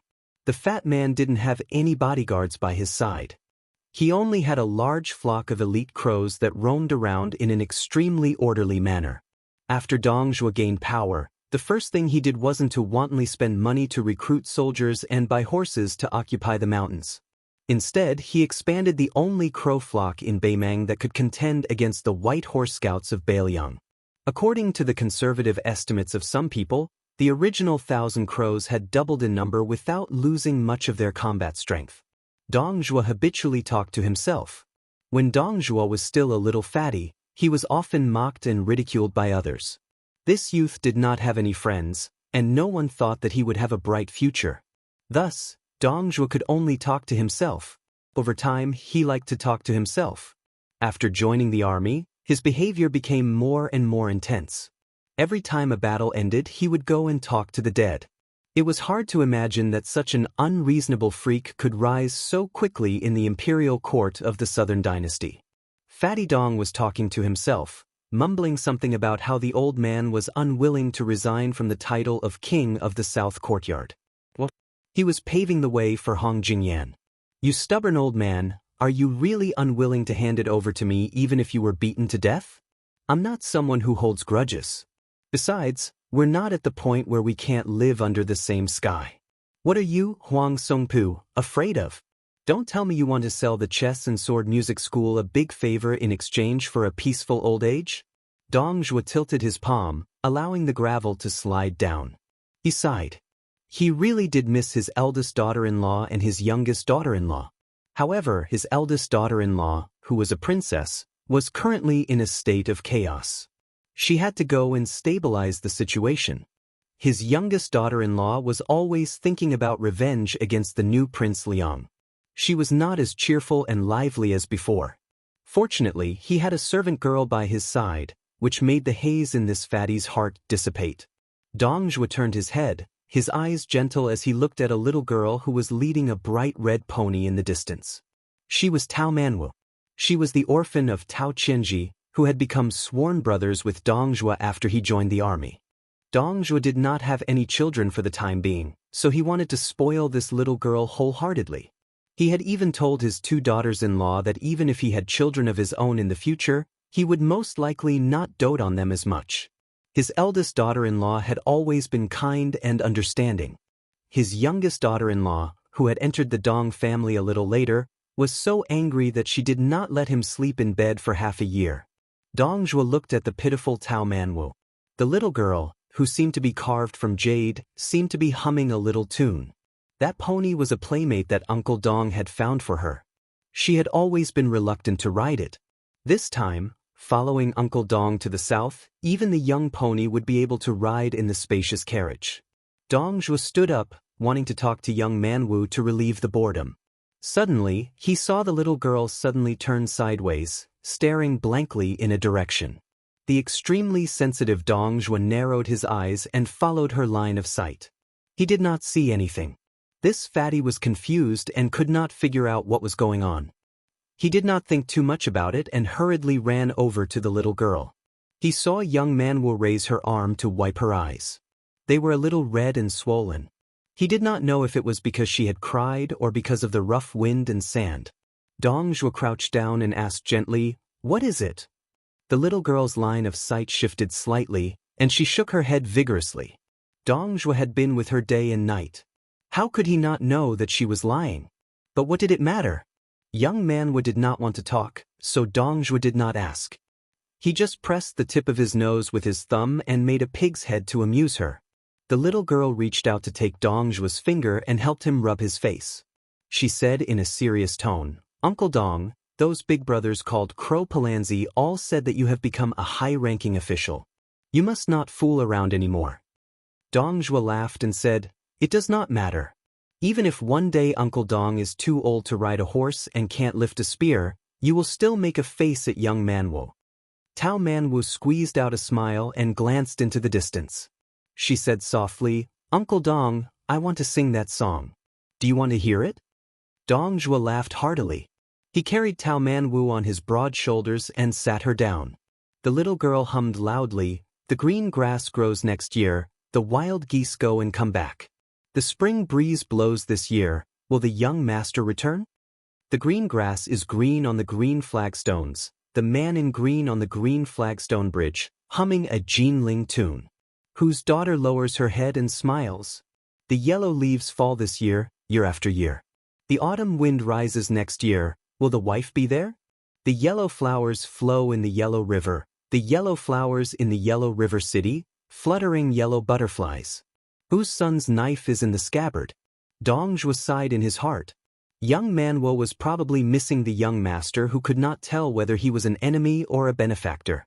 Probably influenced by the little girl's song, the Crow Palanzi nearby, who were unparalleled in individual combat, began to hum a little song that belonged to the 70,000 Dong army. The Dong army's men rode their swords, mounted their spears, and died by the horse's back. Don't cry your heart out at home, my son will be the Dong army's man again. Young Manwu sat on Dong Zhuo's shoulder and looked somewhere. She hesitated for a moment, and with red eyes, she quietly waved her slender arm as a farewell. Chapter 1038. The Ruren Mountains were a vital natural barrier for Beimang's southern dynasty.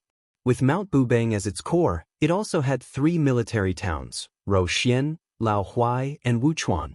At its peak, it did not have more than 90,000 Ruren cavalry, but it was also a mighty army whose name shook the world. Last year, in the Battle of Liangmang, the Ruren cavalry did not participate because of the sudden death of Mount Bubang's 5th raccoon. The southern dynasty officials firmly believed that even if this powerful force faced off against Baoyang's Longxiang army, they had a 50-50 chance of victory. Mount Bubang was still Mount Bubang with the strange surname of Diwu. However, the Ruren cavalry followed the master of Gongluzi, surnamed Hong. Beimang did not place as much emphasis on birth as the Central Plains, but they revered martial prowess more. Hong Jingyan, who was originally the 4th most powerful person in the world, became the master of the Ruren Mountains without any disturbances. Gongluzi, who had suppressed Mount Bubang by himself, had never climbed the mountain to visit the surname of Diwu. He rarely even appeared near Mount Bubang. This was especially so when Diwu's daughter, the wife of Beimang's 13th general, Dong Zhuo, assumed command of the heavily weakened Mount Bubang. There were people who said that Hong Jingyan would never climb the mountain again in order to avoid suspicion. The endless Ruren Mountains were filled with wheat at the foot of the mountains. When they arrived, there was still some time before the summer wheat harvest, so the scenery was still the same. A strong wind suddenly rose, and the wheat swayed in the wind. A slender, stalwart man appeared at the edge of the wheat field without any warning. His pair of intimidating silver eyes stared fixedly at a person who was traveling far away. His hair was still grayish-white, but compared to what he had seen in Xianxia City, the grayish-black had grown longer and the white had lessened. The man who was regarded as the man who had the potential to become Beimang's martial prowess after Tuoba Bodhisattva stood in the north, blocking that fellow who had inexplicably traveled north. This was beyond Gongluzi's expectations. In the eyes of the blind Hong Jingyan, no matter how powerful the Bailiang cavalry was, they were still limited by Bailiang's innate lack of geographical advantage. Only Beimang could go south, but there was absolutely no chance for Bailiang to go north. Therefore, Hong Jingyan had never thought that there would be a day when that person could lead troops to invade the Ruren Mountains. Whether or not they could defend the northwest gate of the Central Plains depended on Beimang's patience. When Hong Jingyan saw him, he thought of the man who used a spear and was bestowed with the surname Tu. Not long ago, when he was escorting Zhong Liang back to Beimang, the proud and arrogant Hong Jingyan had actually allowed the other party to gain the upper hand. This made Gongluzi, who had always only cared about Wang Xianji and the Beimang god of war, Gongluzi, whose state of mind was inevitably subtly damaged. It was so subtle that Hong Jingyan had to defeat the few masters of martial arts like Dong Tai and Deng Mao before he could recover to the peak of his former state. If it were in the past, Hong Jingyan would have tried to intercept and kill this person on the spot when he saw that this person was mentally wandering. But now, Hong Jingyan had to worry that this person was just an extremely tempting bait, and that Wang Xiu, whose real name was Lu Yanbing, was waiting for the fatal blow in the dark. The young, celestial being, who was mentally wandering, shuttled through the green wheat field. Wherever his mind and body went, he was not arrogant enough to get close to the murderous Gongluzi. Standing in the wheat field 1,000 feet away, he reached out to stroke the wheat that had not yet formed ears and added fuel to the fire. He laughed and asked, after being defeated by Luo Yang and Su Yanbing, "Have you, Hong Jingyan, fallen to such a miserable state? You don't even dare to make a move? With your state of mind, not to mention the invincible Wang Xinji, I'm afraid that in less than a year, even I won't be a match for you." Hong Jingyan said flatly, "What's the point of arguing?" Their voices were not loud, but they were clear to each other's ears. The young man who was mentally wandering nodded and said with a smile, "Your talent is too high. You always feel that it's only right for you to be number one in the world. Therefore, you have long set your sights on the imperial court. It can be said that you have been led astray from the beginning. In the future, there will probably be no place for you in the pugilistic world." Hong Jingyan sneered, "Su Fengnian, even if you can mentally wander and attempt to integrate the three sects, taking the opportunity to touch the threshold of being a land immortal, do you really have the right to judge me?" Su Fengnian shook his head. His eyes leaped past Hong Jingyan and looked towards the north of the Ruren Mountains. "I'll wait for you to lead the Ruren cavalry to their deaths. Now let me lead the way." Hong Jingyan's lips curled up. "You also know that you have been targeted by me. If I don't move, you won't be able to head north? Su Fengnian, since when did you have such self-awareness?" The young man who had one foot in the realm of heavenly phenomenon and the other in the realm of land immortals spread his hands. Two sabers, a crossing the river Pawn and a springtime thunder, were unsheathed from Su Fengnian's waist thousands of miles away. They were instantly grasped in his hands. It looked like Hong Jingyan's refusal to give way meant that it was just a battle. It was up to Hong Jingyan, who had already tasted defeat twice in his life, to see if he believed that he would not lose a third time. Hong Jingyan frowned before his brows relaxed. He turned his body and gestured for the young man in his line of sight to continue heading north. Baoyang was nothing in his eyes. The great king of the northern courtyard that Murong Baoding had promised was nothing in his eyes. What was a mere Su Fengnian? Su Fengnian disappeared in a flash, leaving behind a laugh. The sarcasm hammered heavily on Hong Jingyan's heart. Hong Jingyan, whose heart was as firm as a rock, was not affected by Su Fengnian's laughter. He just stood there in a daze and asked himself, I can't take care of the world's number one and the ruler of the world at the same time? On the square of the palace where the Taiping order of Beimeng had arranged for the empress, a fleeting figure appeared out of thin air. The imperial city was shaken. The figure ascended to the sky step by step and walked to the top of the palace. He stood with his hands behind his back, as if he was looking at Taiping city from afar. A moment later, he disappeared. The empress, who had rushed over after hearing the news, raised her head and looked at the place where the person had been standing. She was not angry, but had a slightly sympathetic expression. She laughed softly and said, Silly child, the general trend is irresistible. Even if Beimeng can't take over the entire Central Plains, a small Baoyang is not a problem. So what if you are unrivaled in the world by luck? At most, you will become the second Chao Chongqing. The border of Yuzhou was barren and desolate. However, the more barren and desolate it was, the harder it was to work. There was no room for slacking. Otherwise, how could they dig out food from the gaps between God's teeth to survive? There was a family of 5 to 6 men of 3 generations working in the oasis. Regardless of age, they were all sweating profusely. Right now, almost all of northern Liang knew that the northern Meng army was about to invade the south. The wealthy families had already begun to move quietly, moving their valuables to either the east or the south. However, the number of wealthy people who had the ability to avoid disaster was always in the minority. Poor people like this family were still in the majority. They could only resign themselves to their fate. Wherever the fields were, they could only stay there, guarding their crops, guarding their harvest. They could only hope that the young vassal king could really help them withstand the tide of attacks from the northern Mang cavalry. In fact, the old man didn't have too many regrets. After all, he had lived a peaceful life for more than 20 years. However, he was still worried about his children. A white-haired old farmer looked at his grandson, who was working with his elders, and couldn't help but grin. This child learned from his father, and his father learned from him. Both of them had a headache just looking at the words on the books. However, the old man still felt that it was good to learn one more word for one more day. It wasn't a waste of money. The old man stroked his grandson's little head, which was reddened by the increasingly scorching sun, and asked him to take a rest in the shade. The child chuckled and trotted to the edge of the field to slack off. However, he seemed to have seen a handsome child. However, when he rubbed his eyes, the handsome child disappeared. When he rubbed his eyes again, he saw the handsome child again. This made the child confused. It was not until the man came to his side and sat on the ground that the child was sure that he had not seen a ghost during the day. The simple child plucked up his courage and asked, "Do you want some water?" The figure who gathered in the south and dispersed in the north smiled and shook his head. He looked at the figures in the field who were facing the yellow soil with their backs to the sky and asked softly, "Will the harvest be good this year?" The child was stunned and said naively, "The snow is heavy at the end of the year. It should be good."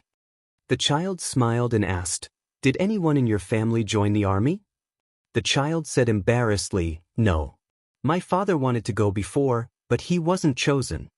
As if he was afraid of being looked down upon by the child beside him, the child said with a serious face, "When I'm older, I'll definitely go.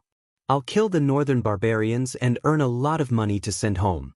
Yes, and protect our family. Also, let me tell you something. Hey, child, don't tell anyone else. Our village's May is very pretty, but she has always ignored me. When I grow up, I'll definitely marry her because her sister married a soldier at the border. I saw him once a few years ago and he was very impressive. So, I'll also go to war." The child nodded. The two of them took a break from work and looked into the distance. When the child finally came to his senses, the child beside him had already left. The child jumped up and shouted to his grandfather, I saw an immortal. The old man smiled and straightened his back. He wiped his sweat and murmured, "This child." Chapter 1039. At first, the people in the restaurant were a little afraid of the young man with the saber. However, when he got up, he did not seem to be angry. He just foolishly held the pipa and stood beside the storyteller. Naturally, they thought of him as an embroidered pillow who wanted to save the beauty but did not have the strength to pull out his saber. Such a timid young man from a rich family was rare in Baelyang. Most of the soldiers who threw money at him had some family background. Otherwise, they would not have dared to come to the restaurant to drink, eat, and listen to storytellers while they were on duty. Moreover, they were the soldiers in charge of monitoring whether the young man broke the law. It could be said that if the young man dared to pull out his saber, they could capture him, whip him dozens of times and throw him into prison. Without 200 or 300 taels of silver, they would not be able to get him out. Yu, who was hugging the pipa, raised her head to look at the young master whose eyes were unfocused. Even though his appearance had changed, she was certain that he was him, the young master who had traveled the northern Mang and sat at the same table as her grandfather. After an unknown amount of time, the self-proclaimed Northern Liang king seemed to wake up. His lifeless eyes regained their luster, and he turned his back to her. Su Fengnian said calmly to Su Yanbing, who looked relieved, "Guard the door. Huangfu, she will be here soon." The woman with her hair tied up called out 6 dharma forms but still could not stop the celestial being from traveling. Her expression was strange, as if she had met this man for the first time. Su Yanbing wanted to say something but stopped. In the end, he did not say anything. He walked to the door of the restaurant and closed his eyes to concentrate. Some customers sensed that the situation was not good and wanted to escape. However, they were knocked out before they could get close to the door. Su Fengnian slowly walked to the tables of soldiers who had stood up. His fingers pressed on a Baelyang saber that he had untied from his waist and placed on the table. The Yuzhou cavalryman who was supposed to be in charge of the young men in the city could not take the saber away. The dozen soldiers were led by a burly captain. He had good eyesight and knew that he had encountered a difficult person. However, he did not show weakness and said in a low voice, "Young master, I am Huang Yi from the Huang family of Iha County. You should think about it yourself. If you and I each take a step back today, I can still treat you as a brother. You can walk out of this restaurant and drink in Iha County. I guarantee that you won't have to spend a single copper coin." Su Fengnian said expressionlessly, "You can say this to Huangfu Shi later." The head military officer from Iha County was greatly shocked. Just as he was about to speak, he heard a rush of horse hooves coming from outside the restaurant. Listening to the horses, this was the ability that all old soldiers should have.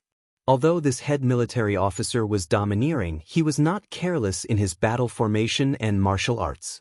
Even if the Yuzhou soldiers were a level lower than the border soldiers, they were still much stronger than the Lingzhou soldiers. The captain gritted his teeth and laughed coldly. "The Yuzhou general is a high official. However, my father had followed Great General Yen for many years. He is not someone that Huangfu Shi can offend." Su Yanbing allowed Huangfu Shi, who was wearing the uniform of a general without any armor, to walk into the restaurant. This was the second time he had seen the Baelyang king today. He did not say anything, prostrating himself on the ground and kowtowing.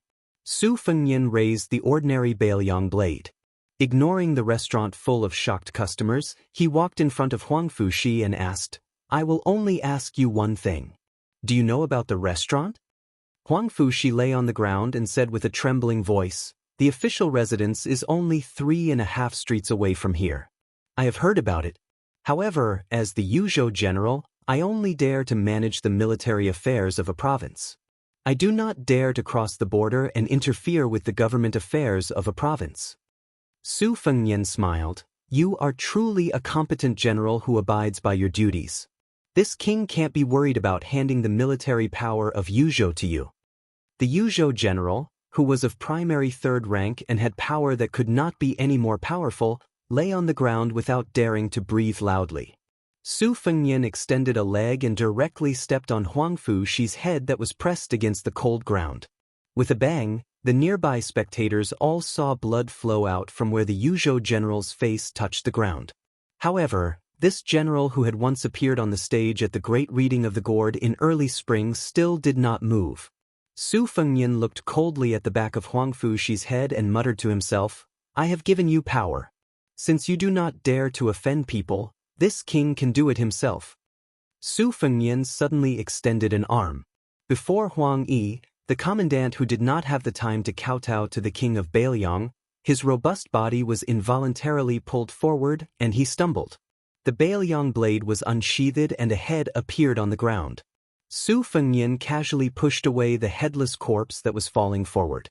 Those soldiers who knew that they had encountered the new king of Bailiang did not dare to draw their blades against him even if they were beaten to death. The status of the king of Bailiang was enough to make them not dare to move. Moreover, the king of Bailiang, who had secretly visited the capital of Yuzhou in disguise, was said to be a top expert who had personally slaughtered the 5th raccoon of Mount Bubang. Their family background was not as good as that of Huang Yi, so they did not have any life-saving talismans. Therefore, they could only kneel down and beg for mercy. Su Fengnian raised the Bailiang blade. The blade was as bright as a mirror. Although it had not yet been replaced with the 6th-generation cold blade nicknamed Great-Grandson, it was still worthy of being called the sharpest war blade in the world.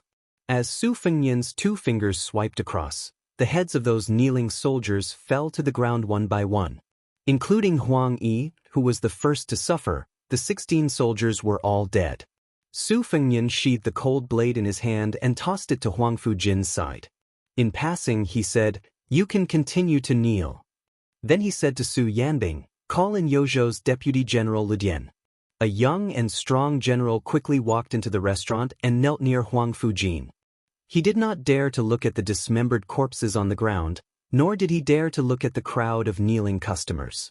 He only heard the king of Bailiang casually say, "Everyone in the restaurant has their property confiscated. As long as they have an official position, immediately drag them out and kill them. Have someone hang these corpses on the screen wall of the general's residence in Yuzhou. Spread the word that this king is sitting in the general's residence. If anyone wants to see this king, regardless of whether they want to collect the corpses or plead for mercy, the general's residence will not stop them." Su Fengnian walked over and took Eryu's hand as they walked out of the restaurant. The woman hugged the pipa, dejected and speechless. They sat in the carriage and slowly drove toward the Yuzhou general's residence. Su Fengnian sat upright and still. He did not look at the woman and only said softly, "It's not worth it to tell stories for me. Just now, I went on an out-of-body spiritual journey because I wanted to know if it was worth it for you and your granddaughter to put in your life and the chastity of a woman, or if it was worth it to speak for Bailiang. I went to many places, but the answer was no. It wasn't until the last place where I saw a family of Bailiang commoners who knew nothing about the world and only knew how to work hard that I realized many things were not worth it. I've already let you down, so I can't let down those good commoners as well. Eryu, I don't dare to have extravagant hopes that you'll ask me for something in return to make me feel more at ease. I just want to promise you and your dead grandpa that I'll definitely defend the border to the death. As long as I'm alive, Bailiang commoners like you will have another day of peace. Just one more day is good." The woman who had suffered a bitter fate without any complaints or grievances smiled sweetly. She raised her head and looked at the side of his face. She was about to respectfully call him the king of Bailiang, but she immediately stopped. She shook her head and said softly, "Young Master Su, you don't owe us anything. My grandpa said that you're a good person, and I think so too. Eryu believes that my grandpa will not feel any regrets in the afterlife. I won't go to the general's residence. Let me get off the carriage." Su Fengnian turned to look at the young woman. Her smile was very clean, and her eyes were clear. She covered her mouth and laughed softly. "Young Master Su, have you forgotten? Eryu only knows how to tell stories for people." The carriage stopped, and the young woman jumped off. After walking for some distance, she turned around and hugged her pipa. She bent her knees slightly in the direction of the carriage and gave a salute. Hee girl, who had been jumping from roof to roof nearby, squatted down on the roof tiles. She carried the dried sunflower that was unwilling to leave her side and remained silent. The 6-pearl bodhisattva waited for the young woman to leave before entering the carriage. He sat opposite the king of Bailiang. The latter clenched his fists and placed them on his knees. He said in a low voice, "Get out." The female immortal master from Mount Lantua did not get angry. Instead, she said calmly, "Freedom is a small thing, but there's still greater freedom to seek." Su Fengnian raised his head and sneered, "Seek your greater freedom." Chapter 1040. Soon after, a series of mutiny occurred outside of Iha City. Deputy General Lidian led 1,000 elite soldiers to kill until his hands were limp. In the end, he could not even bear to raise his blade. It was a spear-wielding man who was extremely unfamiliar to Yuzhou who took his place. Soon after, the two captains of Yuzhou were on the verge of rebelling and had to leave their camp to demonstrate in the capital of Yuzhou. Huang Fujin's personal soldiers had no choice but to increase from 1,000 to 3,000. They continued to fight amongst themselves, and there was no suspense in the outcome. The heads of the two captains were hung on the city walls of Iha City. More than half of the Iha River nobles either knelt on the streets outside of the general's residence to force the emperor to abdicate, or fled out of the city and allied with their in-laws and nobles outside the city, using various methods to forcefully pressure that person. Without exception, all of the nobles within the city were stripped of their official positions, all of their belongings confiscated and sent to the army. It was to the point that there were even people from the personal camp of Huang Fujin and Lidian that had defected. At the end of the spring of the first year of Xiangfu, this great upheaval from top to bottom of Yuzhou showed no signs of subsiding. Because of the self-righteous and violent retaliation of Yuzhou's military and government, it actually attracted the 8,000 great snow dragon cavalry of Liangzhou. They penetrated deep into the heart of Yuzhou. In addition, the 3,000 personal soldiers that Wang Ji of Lingzhou had recently added were all mobilized, heading straight for the border of Yuzhou. Not to mention the Tongmen Pass captain Exin Inma, who had never left his seclusion, also led 6,000 elite cavalry out. Apart from this, Beiliang Protector General Chu Lushan personally mobilized troops, ordering Ning Amei to lead half of the Iron Stupa heavy cavalry and 2,000 white feather crossbow cavalry to set up camp on the west side of Yuzhou, eyeing covetously like a tiger watching its prey. If one said that Huaihua Great General Zhong Hongwu was once the shadow master of more than half of Lingzhou, then Yuzhou, from the border army to the army within its borders, could be considered the personal bodyguards of Great General Yan Wenlan. Yuzhou, which was said to have 800 general families, the vast majority could be considered the disciples and grand disciples of this old general. Their increasingly fierce resistance finally made an old man overseeing the border unable to sit still. However, he did not muster a large force to lead troops south. Instead, he traveled lightly and noiselessly to Iha City of Yuzhou. The carriage stopped outside the city. The old man, who was blind in one eye, walked alone into the city. Walking on the streets brimming with killing intent, the old man walked all the way to the residence of the general reeking of blood. The old man originally thought that the young madman would arrogantly refuse to meet him, or even cleanly capture him, the commander of the Beiliang infantry army, or at the very least, hang him out in the cold for several days and nights before letting him in. However, the old man guessed wrong. The young man was sitting alone on the steps outside the residence, as if he had been waiting for him all this time. After Ren Tu's death, the old general, whose prestige in the Beiliang army was unparalleled, questioned, "Su Fengnian." Su Fengnian folded his hands in his sleeves, not looking at Yan Wenlan, who had wanted Su Shao to ascend to the throne. Gazing at the end of the street, he calmly said, "In the past, I heard a saying that Lingzhou's surname is Zhong, Yozhou's surname is Yan, and only Liangzhou's surname is Su. Su Shao never took it to heart. I know this. You, Yan Wenlan, know this, but Zhong Hongwu might not know this. This is because when Zhong Hongwu heard that the court not only intended to cultivate his son, Zhong Qingxin, but also made him a great general, and that as long as West Chu rose up in rebellion, Zhao Shi promised him that he could lead troops for the Duke of Huainan, Zhao Ying, to take a share of the spoils, so he began to fan the flames in Yuzhou, wanting to drag you down with him so that he could take advantage of the chaos to escape from Beiliang. These days, I had the falcons keep an eye on you, but you never made a move. In the end, you only entered Iha City alone." The old general angrily said, Even the great general can live his life without rebelling against Liang, so naturally, I will live my life without rebelling against Bailiang. What kind of dog is that Zhong Hongwu? How can he be mentioned in the same breath as me? You, Su Fengnian, are so impatient that you want me, Yan Wenluan, to pack up and scram from the border so that your trusted aide can occupy my position. Do you really think that Yan Wenluan is hogging the position of infantry commander and not retreating because he is greedy for power? Do you, Su Fengnian, really think that this position is something that anyone can sit on? That anyone can sit on it steadily? If not for the fact that I respect you, Su Fengnian, for having the guts to not accept that bullshit imperial edict and finally doing something that did not disgrace the great general, I would have already led 100,000 troops to the south. At that time, the cavalry and infantry would be divided. What kind of king of Bailiang are you? What will you use to resist the restless Beimeng iron cavalry? Su Fengnian smiled. I know that the old general will not do that.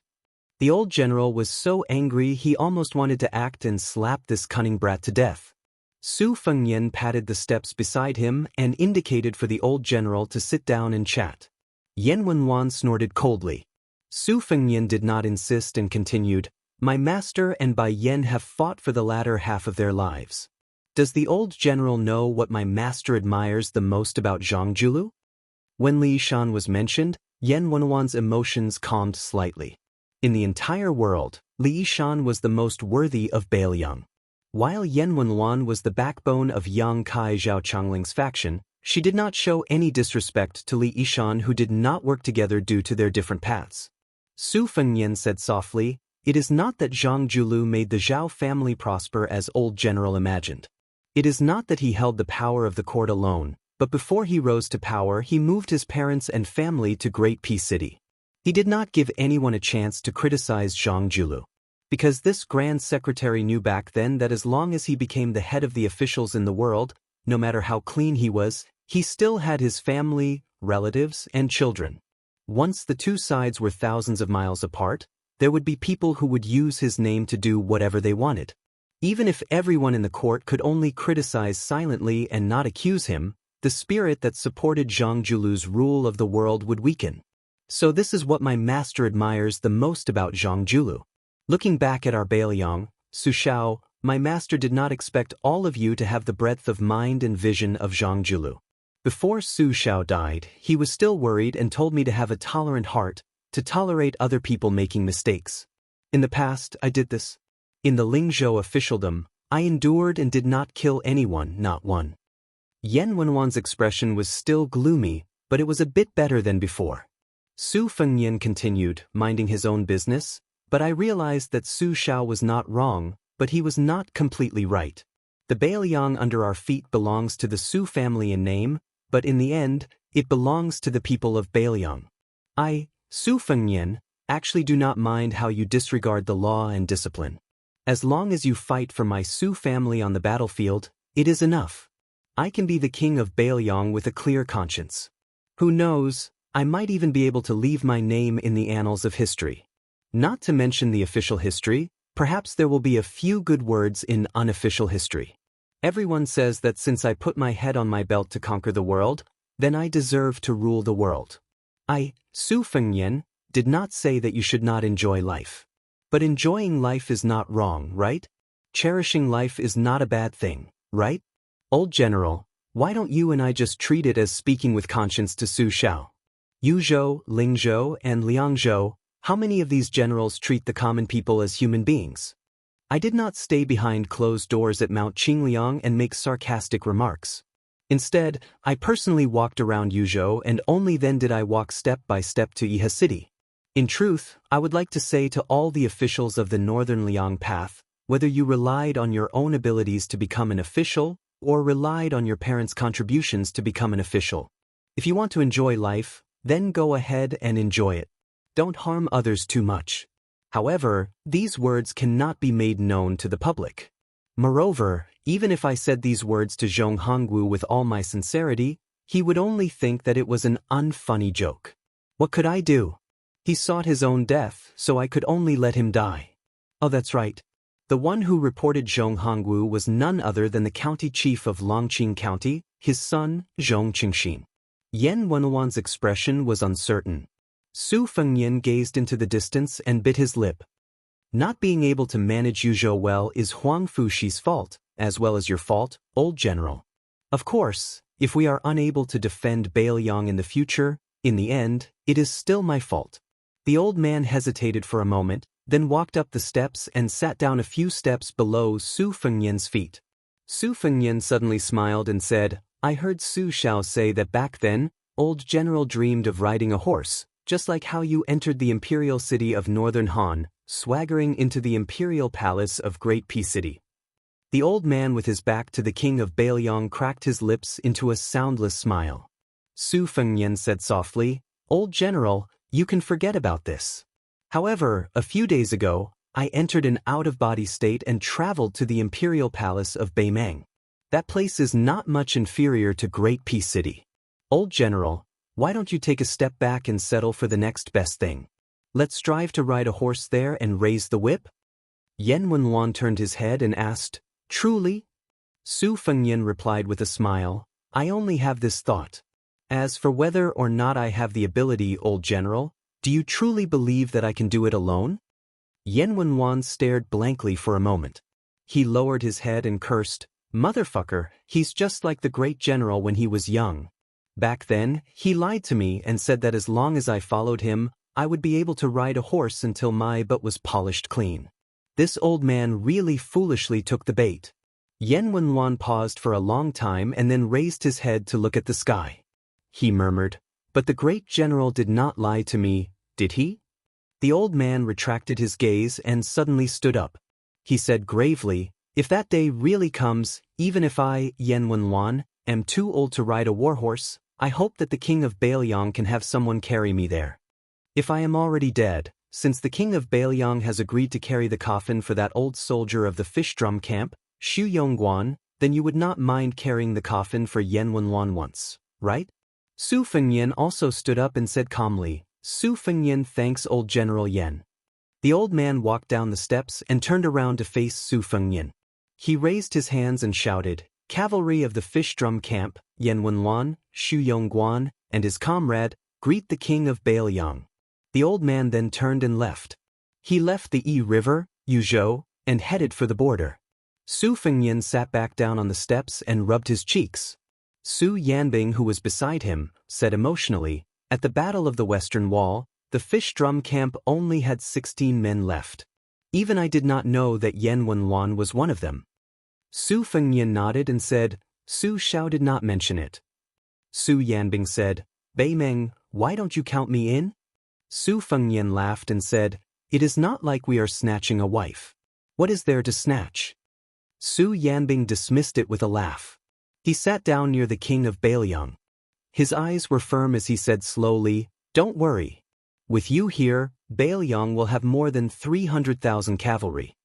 The two of them were silent for a long time. The girl had unknowingly sat behind Su Fengnian, and for some reason, the stalk of the sunflower that had been following him like a shadow had disappeared. She rested her chin on her hands and quietly watched his back. Bailiang has millions of households. How many of them are wrapped in iron clothes and withered bones? Su Yanbing began to clap his knees and sing. He was full of passion.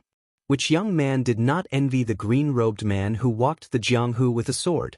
Which young man did not want to fight for fame in the yellow sands?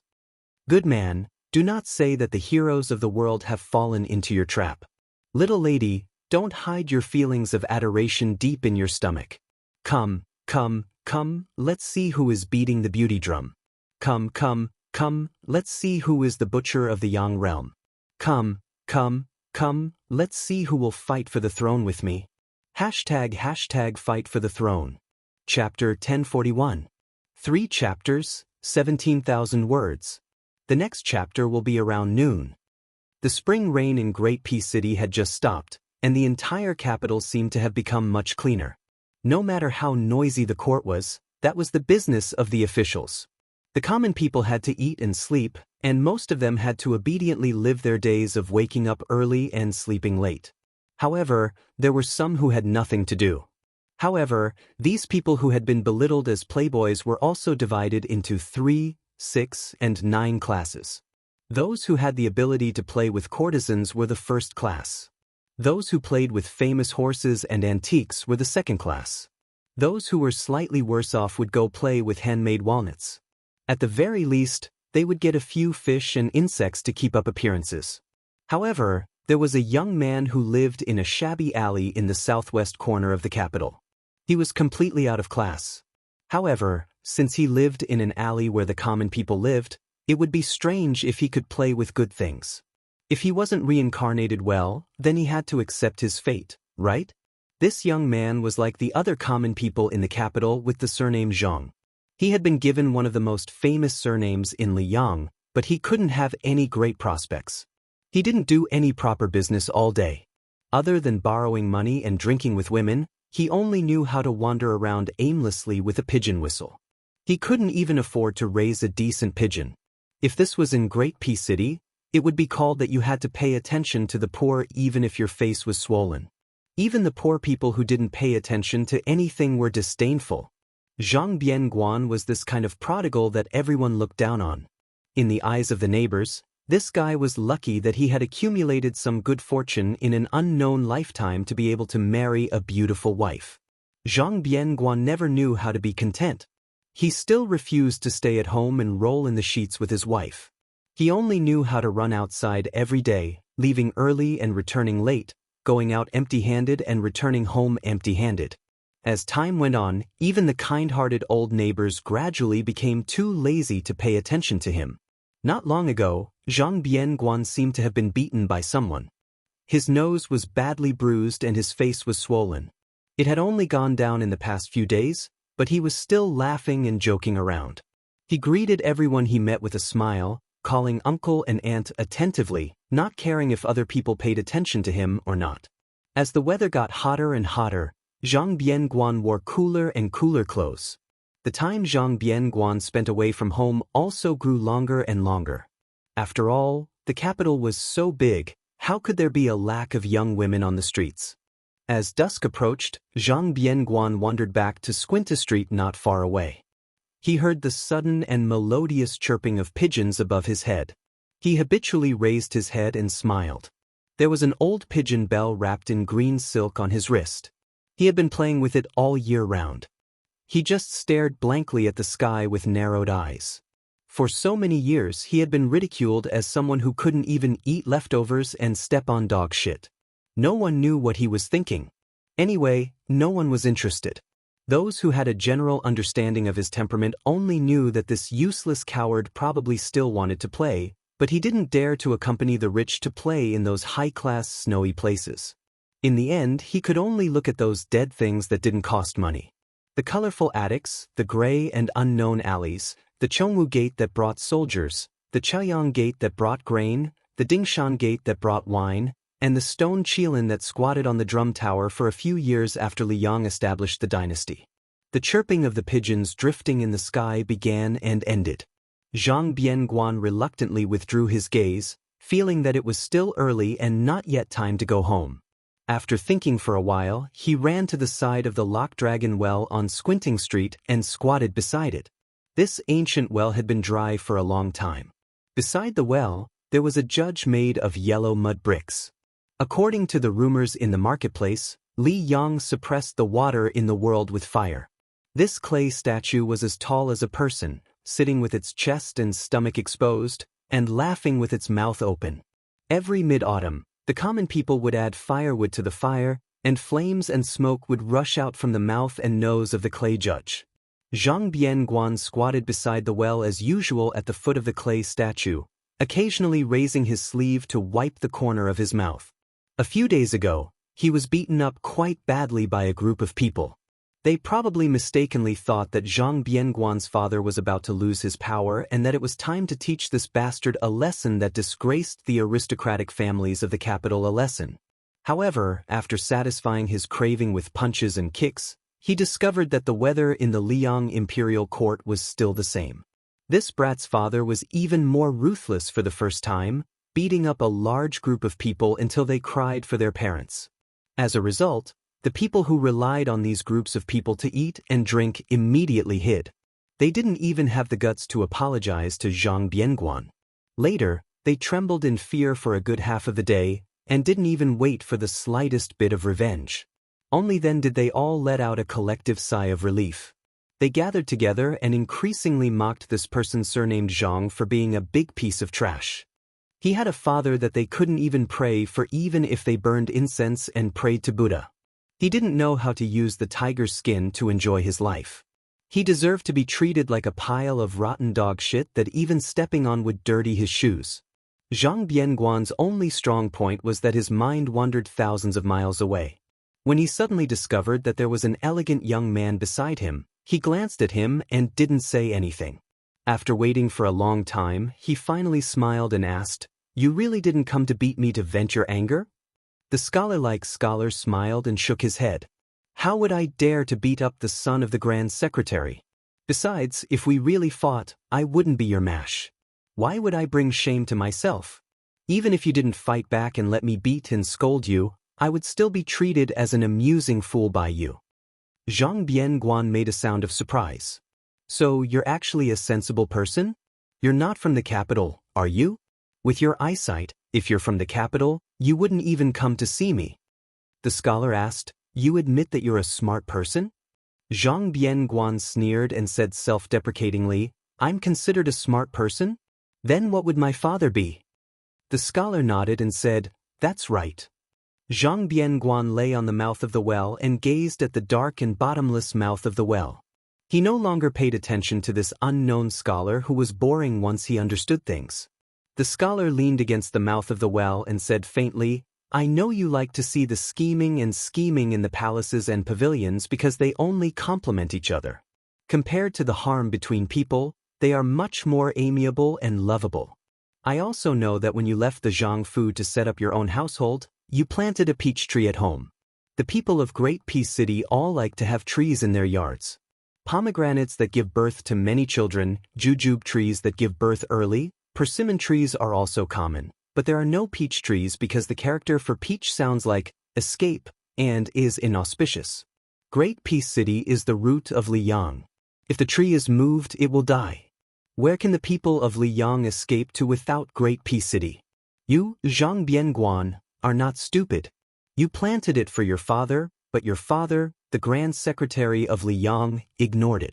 He did not escape, so you, as his son, can only continue to stay in Great Peace City and wait for death. Hopefully, in the future, you can at least send him off. It would be even better if you could drink at the Qingming festival." Zhang Bianguan calmly made an "oh" sound and continued to look at the mouth of the well.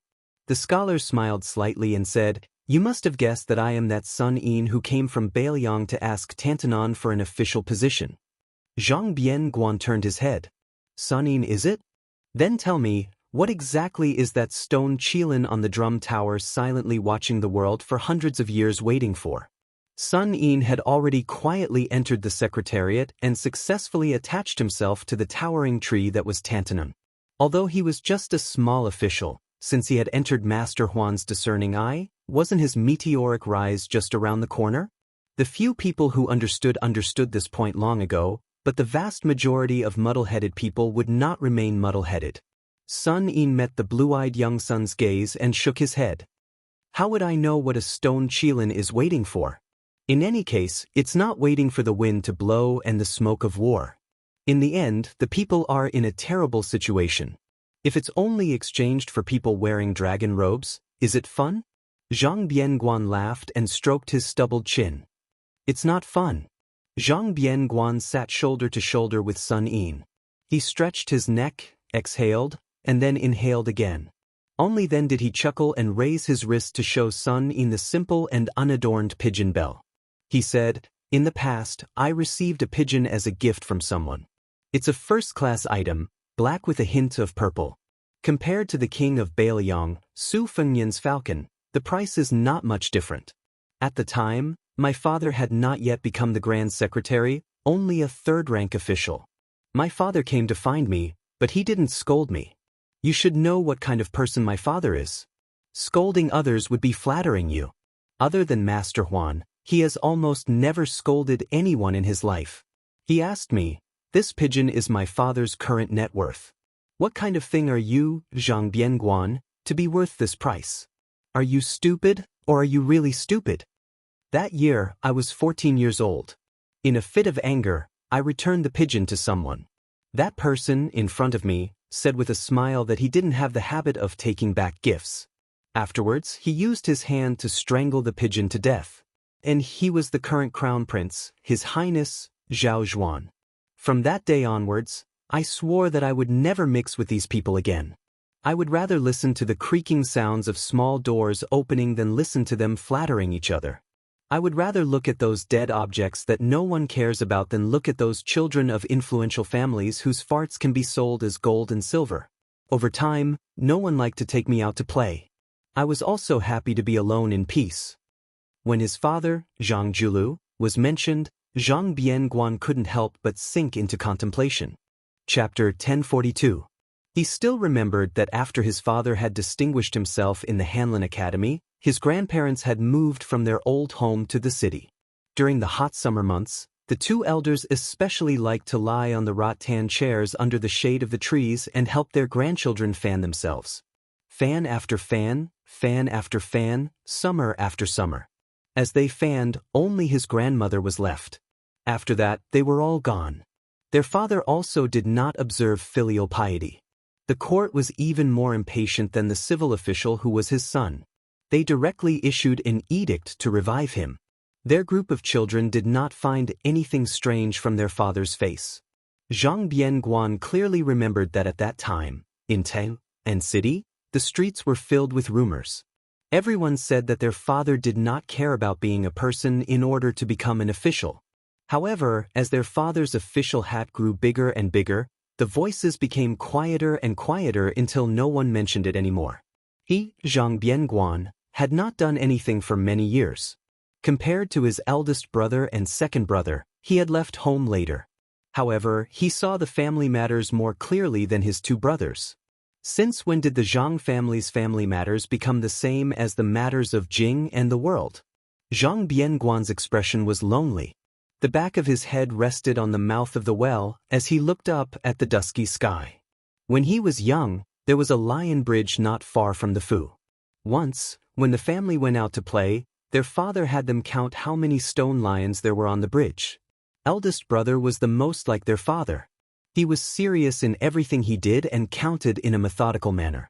Second brother was a bookworm. From young, he did whatever eldest brother told him to do. Whatever eldest brother did, he would learn. He, Zhang Bianguan, was only 2 years older than his sister, Zhang Bianguan, so the siblings were the closest.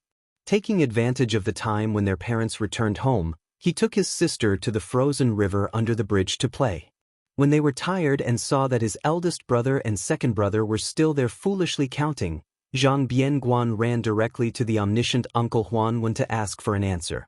In the end, his eldest brother and second brother returned in the middle of the night and saw their younger brother kneeling on the ground. Since then, Zhang Bianguan, who had suffered a lot, knew that those petty tricks were not real intelligence. However, after that, his mother secretly brought him a bowl of hot rice. When his father bumped into him, he didn't get angry. He just patted his head and said something that he only understood many years later. "You are much smarter than your two elder brothers. But since you have the same surname as your father, it's not a good thing." Zhang Bianguan sniffled and covered his face with his sleeve. Sun Yin was about to speak when he heard a series of undisguised footsteps, so he shut his mouth. He saw a tall woman with a sword walking over slowly. Hearing the familiar footsteps, Zhang Bianguan hurriedly wiped his face in a daze. He smiled brightly and said, "What a rare guest. Heroine Zhang, why don't you be kind and give me some money?" Zhang Gaoxia glared at him and said, "Jiang Hu pays particular attention to saving the needy and not the poor. Do you think I would give a bag of silver to a pauper like you? I'll take your surname." Zhang Bianguan rolled his eyes and said, "The two of us have the same surname." The corner of Zhang Gaoxia's mouth curled up and she said, "That's why." Then she threw a heavy bag of silver. Zhang Bianguan was not surprised. He caught the silver and laughed heartily. This heroine really has a bodhisattva's heart. In the future, you will definitely find a handsome and talented man who can overturn the world and love his wife dearly. Before that, let's discuss something. Heroine, why don't you take me in and drag me home? Just take care of my meals. It would be best if there's meat and wine. Xianxia didn't bother to banter with her third brother.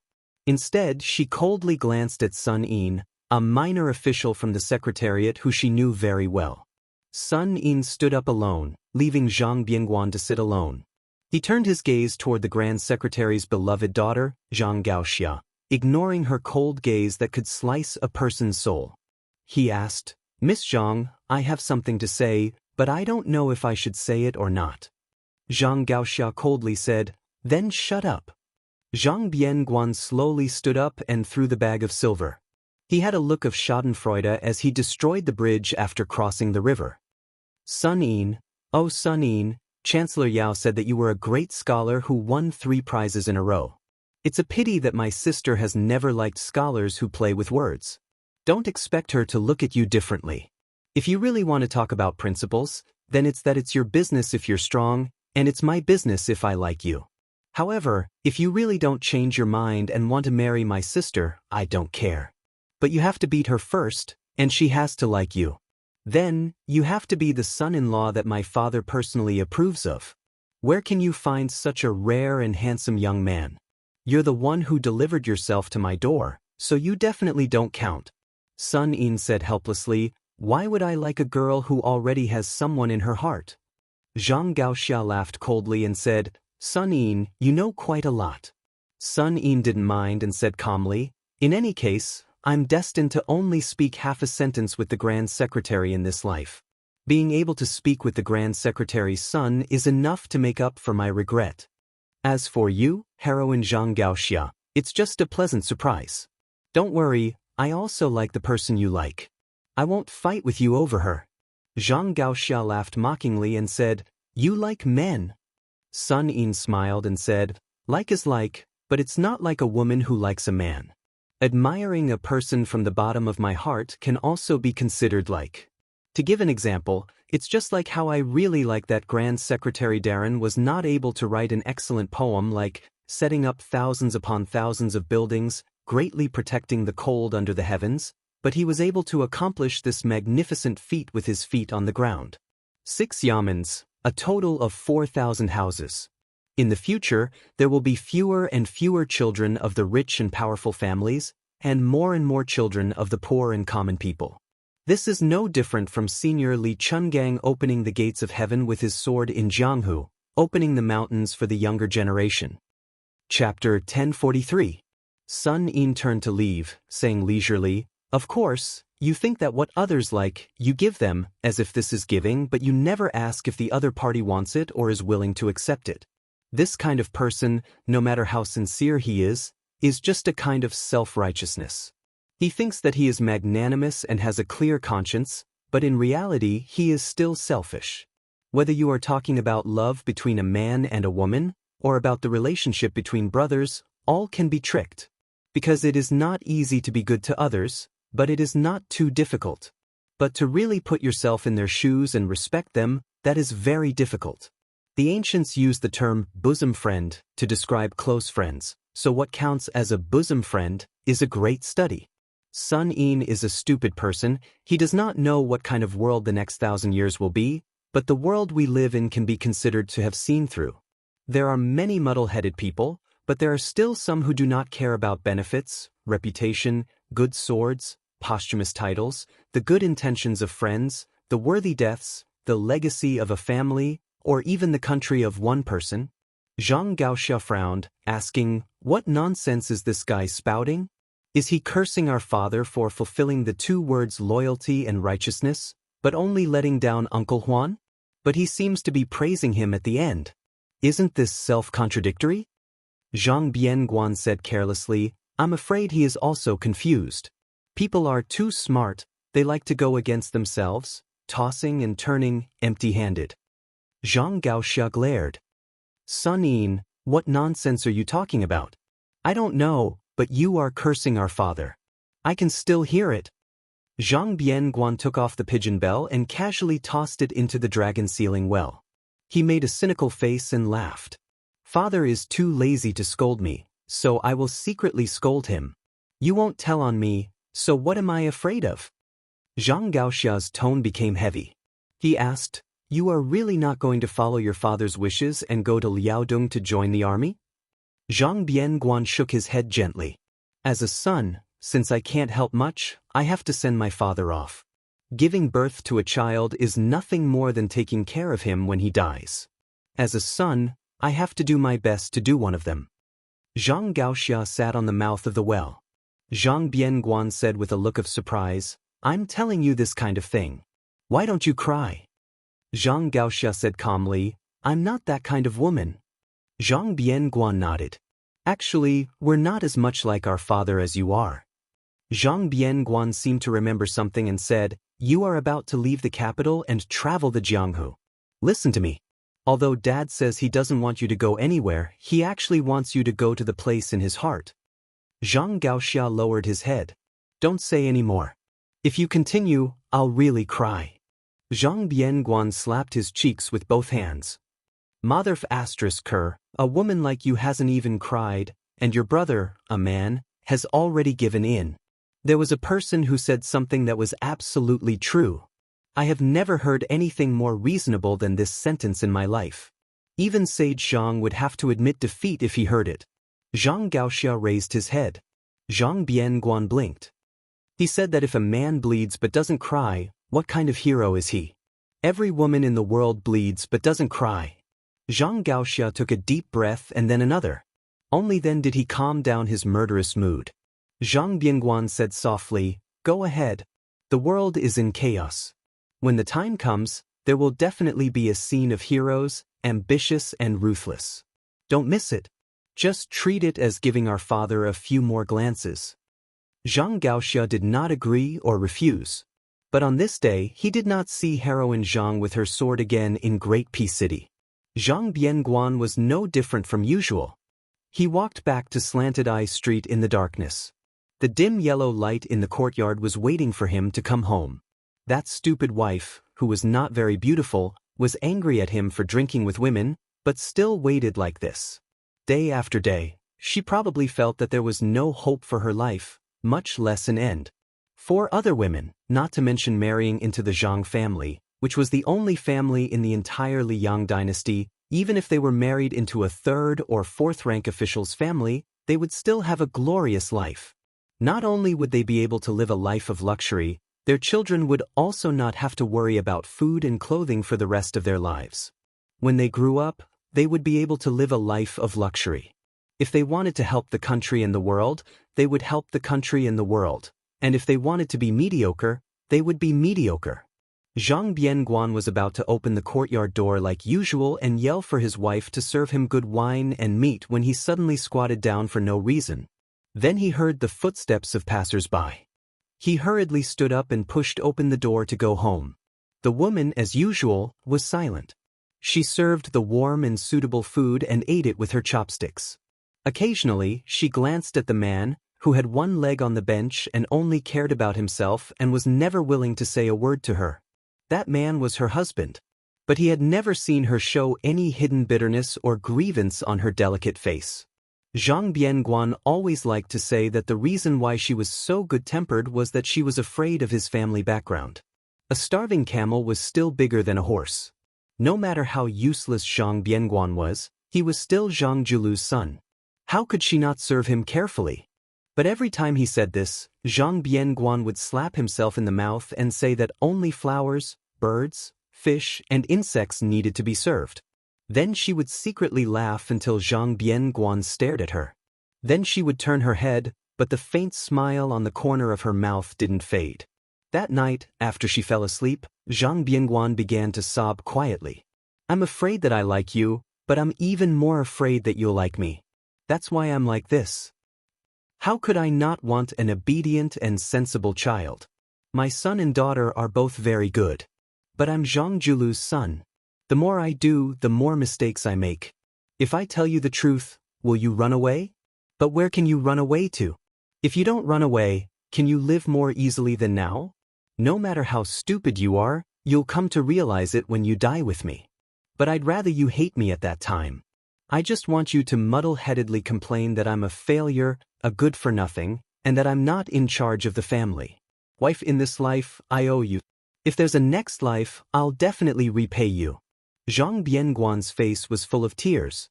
After wiping them clean, he gradually fell asleep.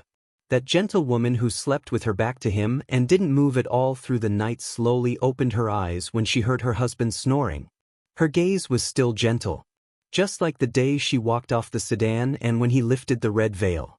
In the morning of the second day, Zhang Bianguan mindlessly ate breakfast and strode out of the house. After Zhang Bianguan left the house, he walked on Slanted Street and looked towards the northwest. He said softly, "Gao Xia, you have to go to Bailiang.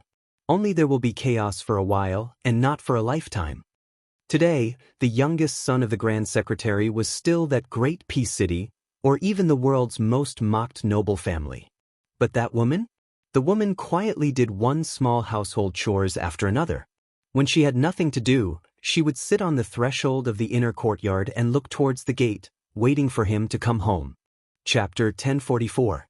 Last year, His Royal Highness, who was also the general of Lingzhou, stirred things up in the officialdom of Lingzhou. In the end, it was just a farce without much noise or rain. However, under the bloody iron fist of the new Prince Liang, Yozhou's military and politics was a tragedy that caused everyone to be in danger. Spring rain was as precious as oil, and the rain on Bailiang's springtail was even more so. When the rain fell, the blood would wash away, saving a lot of trouble for the Yamen of Yuzhou. It should be known that this was an unprecedented change in Bailiang.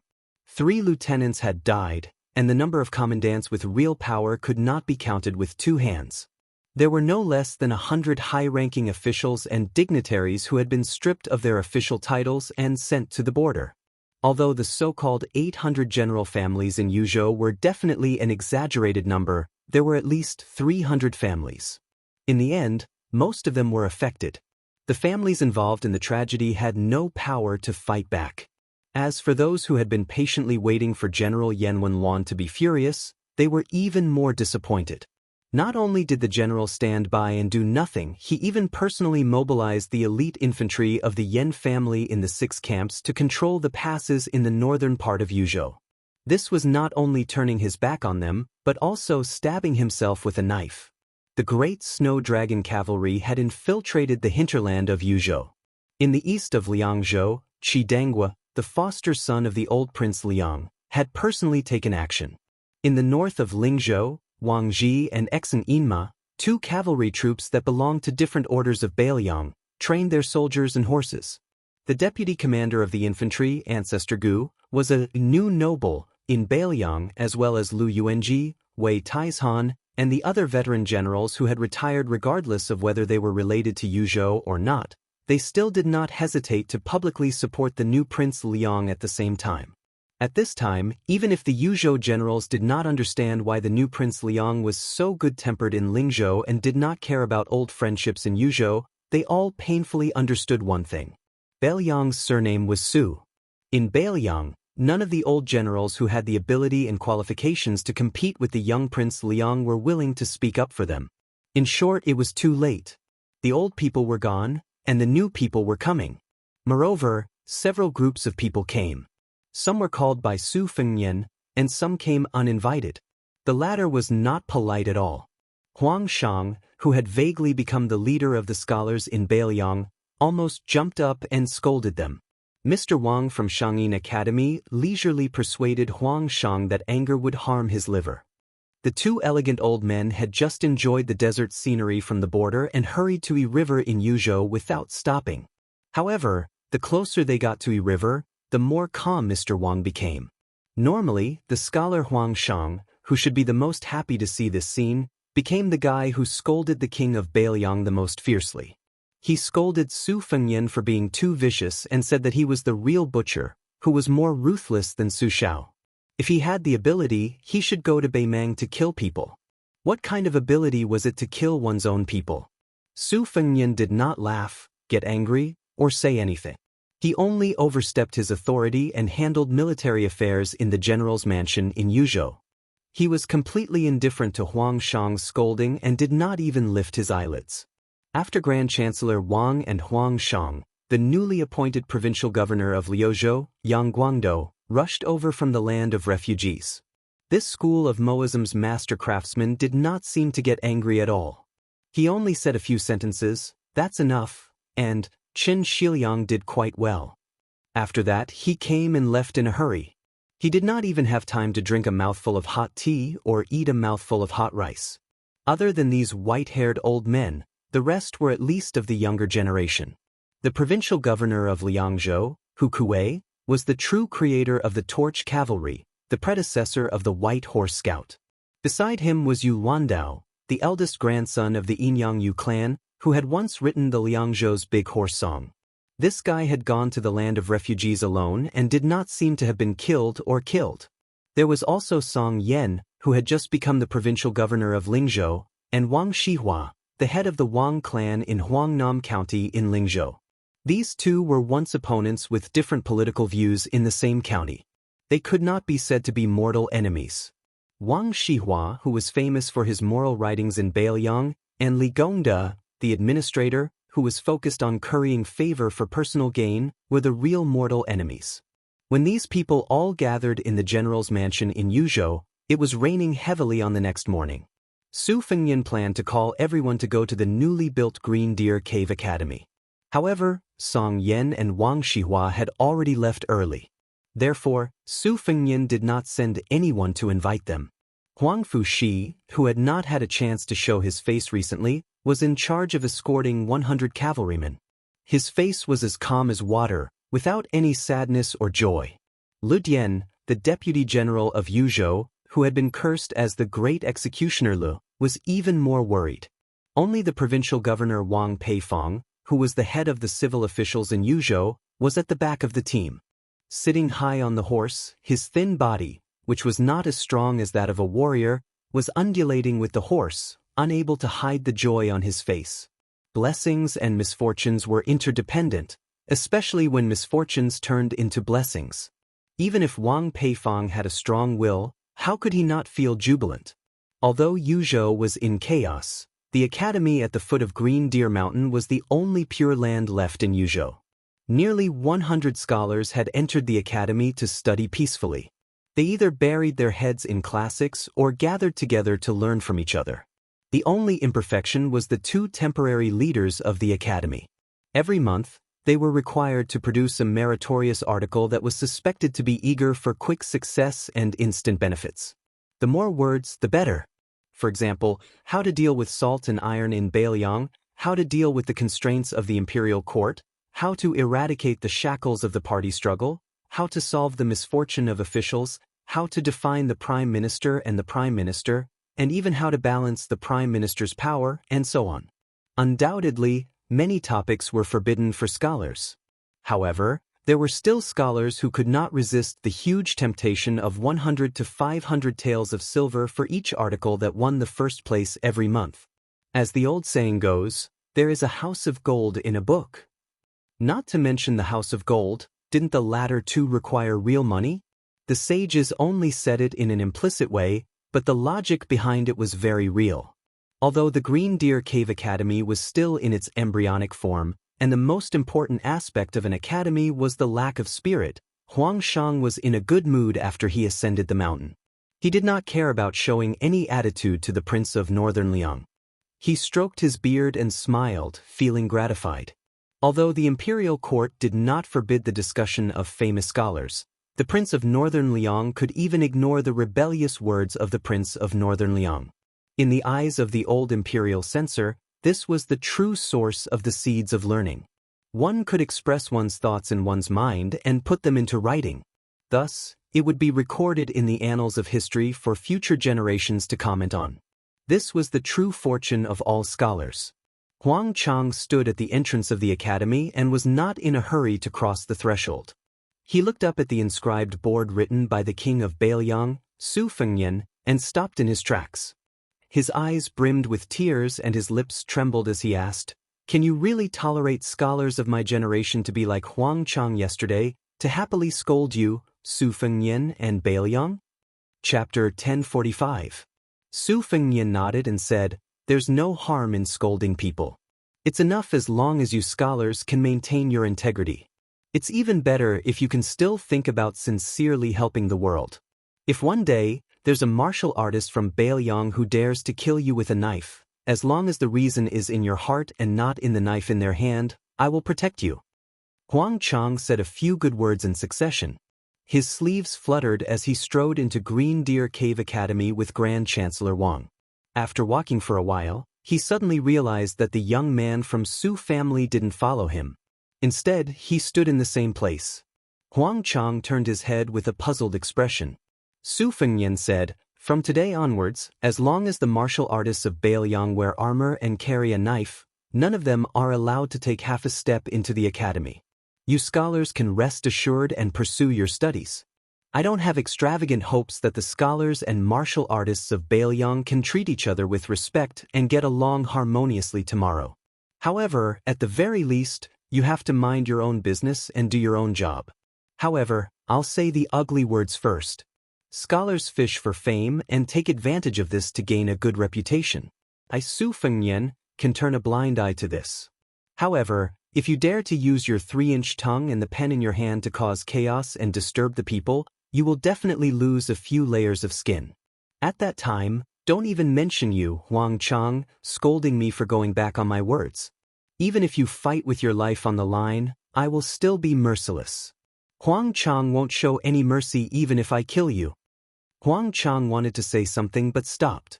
Grand Chancellor Wang, who had long since boarded the pirate ship of Bailiang, laughed softly beside Huang Chang. "Old man Huang, where do you get so pedantic and sour breath from? Scholars aren't afraid of being poor, but when scholars are sour, the things they write will be worthless than pickled vegetables." Huang Chang sighed and didn't insist anymore. Yu Luandao wanted to follow him into the academy, but Hu Kuei, the provincial governor of Liangzhou, quietly stopped him and shook his head. Unexpectedly, Yu Luandao took off his family's famous sword, Big Luan, and handed it to Hu Kuei. Then he smiled and said, "I was just bored and wanted to go in and take a look. I have studied for more than 20 years and have read enough. In the future, I will die on the battlefield. According to the king of Bailiang, I probably won't have a chance to set foot here in my life. So I should take the opportunity to take a look at the academy before I put on my armor and sword. I can hear the sound of wind and rain no matter what I do. I can even hear the sound of horses' hooves and the sound of fighting. But I really won't have the chance to hear the sound of the academy's study that I've been familiar with since I was young." Su Fengnian looked at the back of the young man who was about the same age as him. He took the saber from Hu Kuei's hand. He didn't unsheath the saber, only flicking the scabbard with his finger. He asked with a smile, "You're called the Luan Saber?" The young man who was called Yu family is proud again, after Chao Changqing in Guangling Road turned around and said with a smile, "Yes." The young vassal king who had been giving people a gloomy impression these days chuckled and said, "Even if you are a spy of Liang, Bailiang will be willing to accept you because of your appearance." Yu Luandao looked sad and said, "I'm not a girl who hasn't been married yet. The king of Bailiang judges me by my appearance. I really can't be happy." Su Fengnian returned the Big Luan saber to Hu Kuei and then waved his hand with a smile, indicating that Yu Luandao should enter the academy. After Yu Luandao leisurely walked into the Green Deer Cave Academy, Su Fengnian turned around and walked to the fence of the square in front of the academy. He waved at Wang Peifong. This Yuzhou provincial governor was a real literati, but he didn't enter the academy. The people outside were all real generals, so Wang Peifong felt a bit awkward. In the past, Governor Wang was afraid, but he was afraid that Su Fengnian was the eldest son of General Su Xiao. He was afraid that this young man would definitely inherit the throne. Even if Su Fengnian succeeded in taking the throne, Wang Peifong believed that he still had some pride as a scholar when facing the new king of Liang as a subject. Unfortunately, he didn't have any spirit left after seeing the new king of Liang kill people in Yuzhou. Wang Peifong carefully stood behind the new king of Liang. Su Fengnian looked into the distance. Switch positions with Hu Kuei. The provincial governor of Liangzhou has always been half a level higher than the provincial governor of Yuzhou. You, Wang Peifong, have been promoted and become rich in the eyes of outsiders. But you and Hu Kuei, who has been demoted in name, you know how important you two are in this king's heart. Sweat appeared on Wang Peifong's forehead. He bent down and said in a small voice, "This lowly official understands." Su Fengnian made a sound of acknowledgement. "Go to the academy." Wang Peifong hurriedly turned and jogged into the academy. Su Fengnian's eyelids jumped. He shifted his gaze slightly and looked at the foot of the mountain. A moment later he said to Hu Kuei, "Hu Kuei, you are a general and know that a place like Yuzhou is not like Lingzhou where Li Gongda is in charge. This place is pretty much hopeless, and there are generals everywhere. These people are used to using their fists and knives to reason with. It is useless to talk to them until you break your tongue. Now it will depend on your ability." Hu Kuei, who had experienced ups and downs, nodded heavily. He did not say anything heroic. Su Fengnian continued, "Lu Dian, you will go to the border of Liangzhou tomorrow and assist Yuan Zuozong. This king knows that you are the most aggrieved this time." The deputy general of Yuzhou, Lu Dian, lowered his head and cupped his fists. This lowly general obeys. This lowly general is a rough man. I don't know how to say nice things. I am only willing to die for Bailiang. Su Fengnian turned around and stared at Huang Fuxi. "You are still the general of Yuzhou. In fact, what you said in the restaurant that day was not wrong.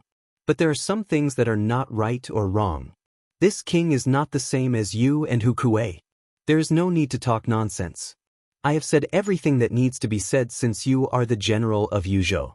But there is one thing that you should understand. This king is no longer the Jianghu man who has to be restrained in everything he does.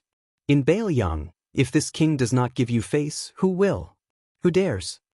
Huang Fujin, who had been acting like a dog with his tail between his legs in front of Su Fengnian all this time, chuckled for the first time.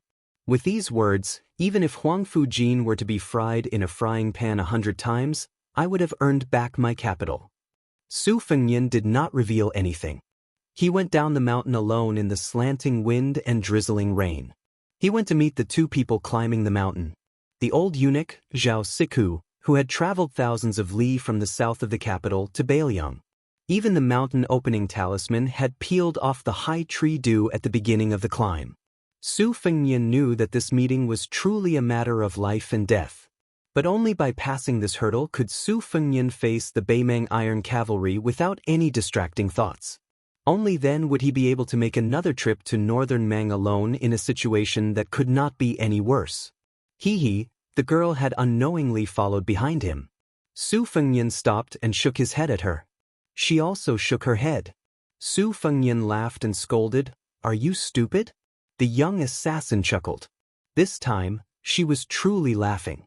The wind and rain were still there. There were no more sounds of reading from the academy, but there were still chuckles. Su Fengnian walked close to the young girl and helped her adjust a familiar gold hairpin in her hair. "You are like your mother and also pretty." The young girl wrinkled her nose. It was unknown whether she was happy or sad.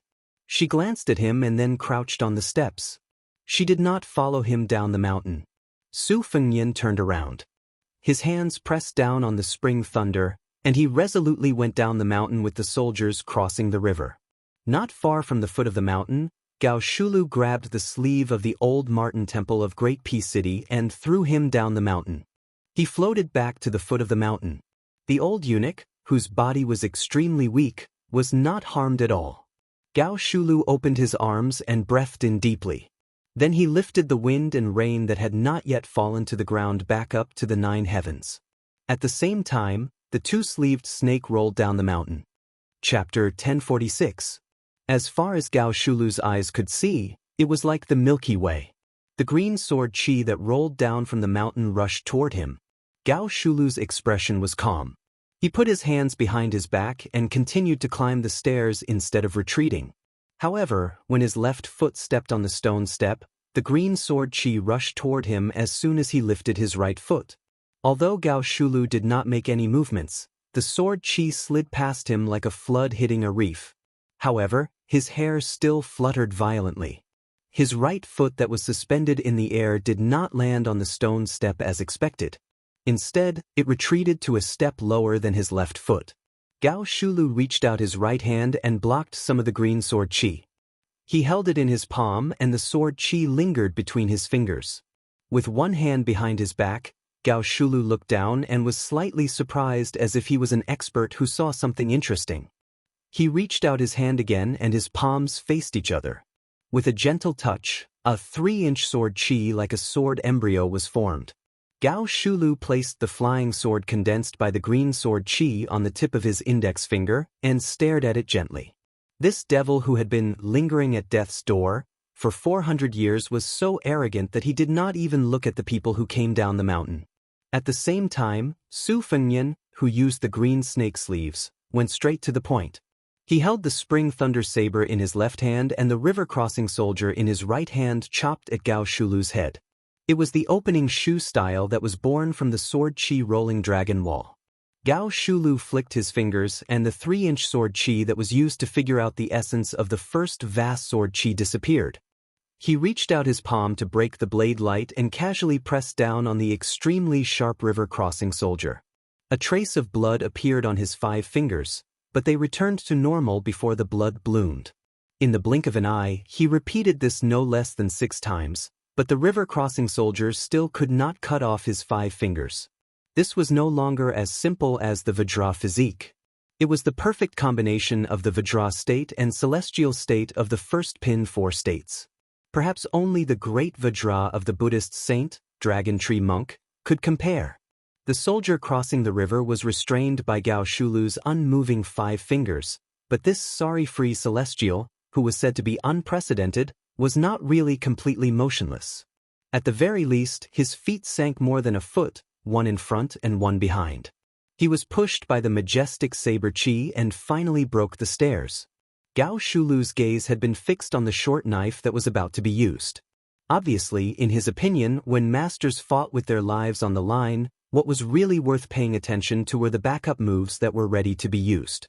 No matter how good the first move was, no matter how wonderful it was, Gao Shulu had seen it and dissected it. 400 years ago, he had killed almost all the top masters in Jianghu, and there were 2 sword immortals on the land. How many mysterious moves and superior moves had he experienced? However, there were only a handful of so-called masters who dared to fight him at close range even though they knew that he was Gao Shulu. In the murky Jianghu 400 years ago, one could count with one's fingers. Unexpectedly, the short knife was raised only a few inches before he suddenly withdrew it. Not only that, the long saber above his head was also pulled out from between his fingers. Gao Shulu frowned. A fellow who dared to enter the astral travel state in front of him had a good start. How could he have run out of skills so quickly? Could it be that he was one of those half-baked martial artists who only knew 3 axes in Jianghu 400 years ago? If that was the case, what was so interesting about the Jianghu 400 years later? Was it worth it for him to strip off the mountain-splitting talisman and hope to fight with all his strength? Was it really better to go to the East Sea Martial Emperor city than to come to Bailiang? However, Gao Shulu, who was too lazy to take advantage of the situation to pursue him, smiled as soon as he frowned. Unknowingly, a few red ropes shaped like red snakes had appeared on the back of his hand. They were like weeds in the wilderness after the early spring rain, growing wildly. Not only that, the 9 smooth flying swords of the sword embryo buzzed and flew around him, forming a seemingly insurmountable thunder pool. Of course, in Gao Shulu's eyes, all of this was just a smokescreen. The real killing move was hidden in the blade that came down the mountain. The young man had been preparing for this blade since the green sword qi rolled down the mountain. Su Fengnian's figure retreated and swayed. He faced Gao Shulu and floated up the mountain in reverse. Step by step, he ascended the stairs in a leisurely and carefree manner. The spring thunder returned to its scabbard. When it returned to its scabbard, thunder rumbled in the distance. For the first time, Gao Shulu waved both of his sleeves at the same time. In an instant he patted the ground 5 times in a row. He was so relaxed that he didn't look like he was trying to counter every move that came his way. Instead, he looked like a distinguished scholar who was casually giving advice. After a short while, 5 thunderous booms sounded on Green Deer Mountain. After Gao Shulu patted the thunder heart away, the sword formation retracted. Perhaps Gao Shulu was busy stripping off the red ropes on the back of his hand, but he didn't try to block it.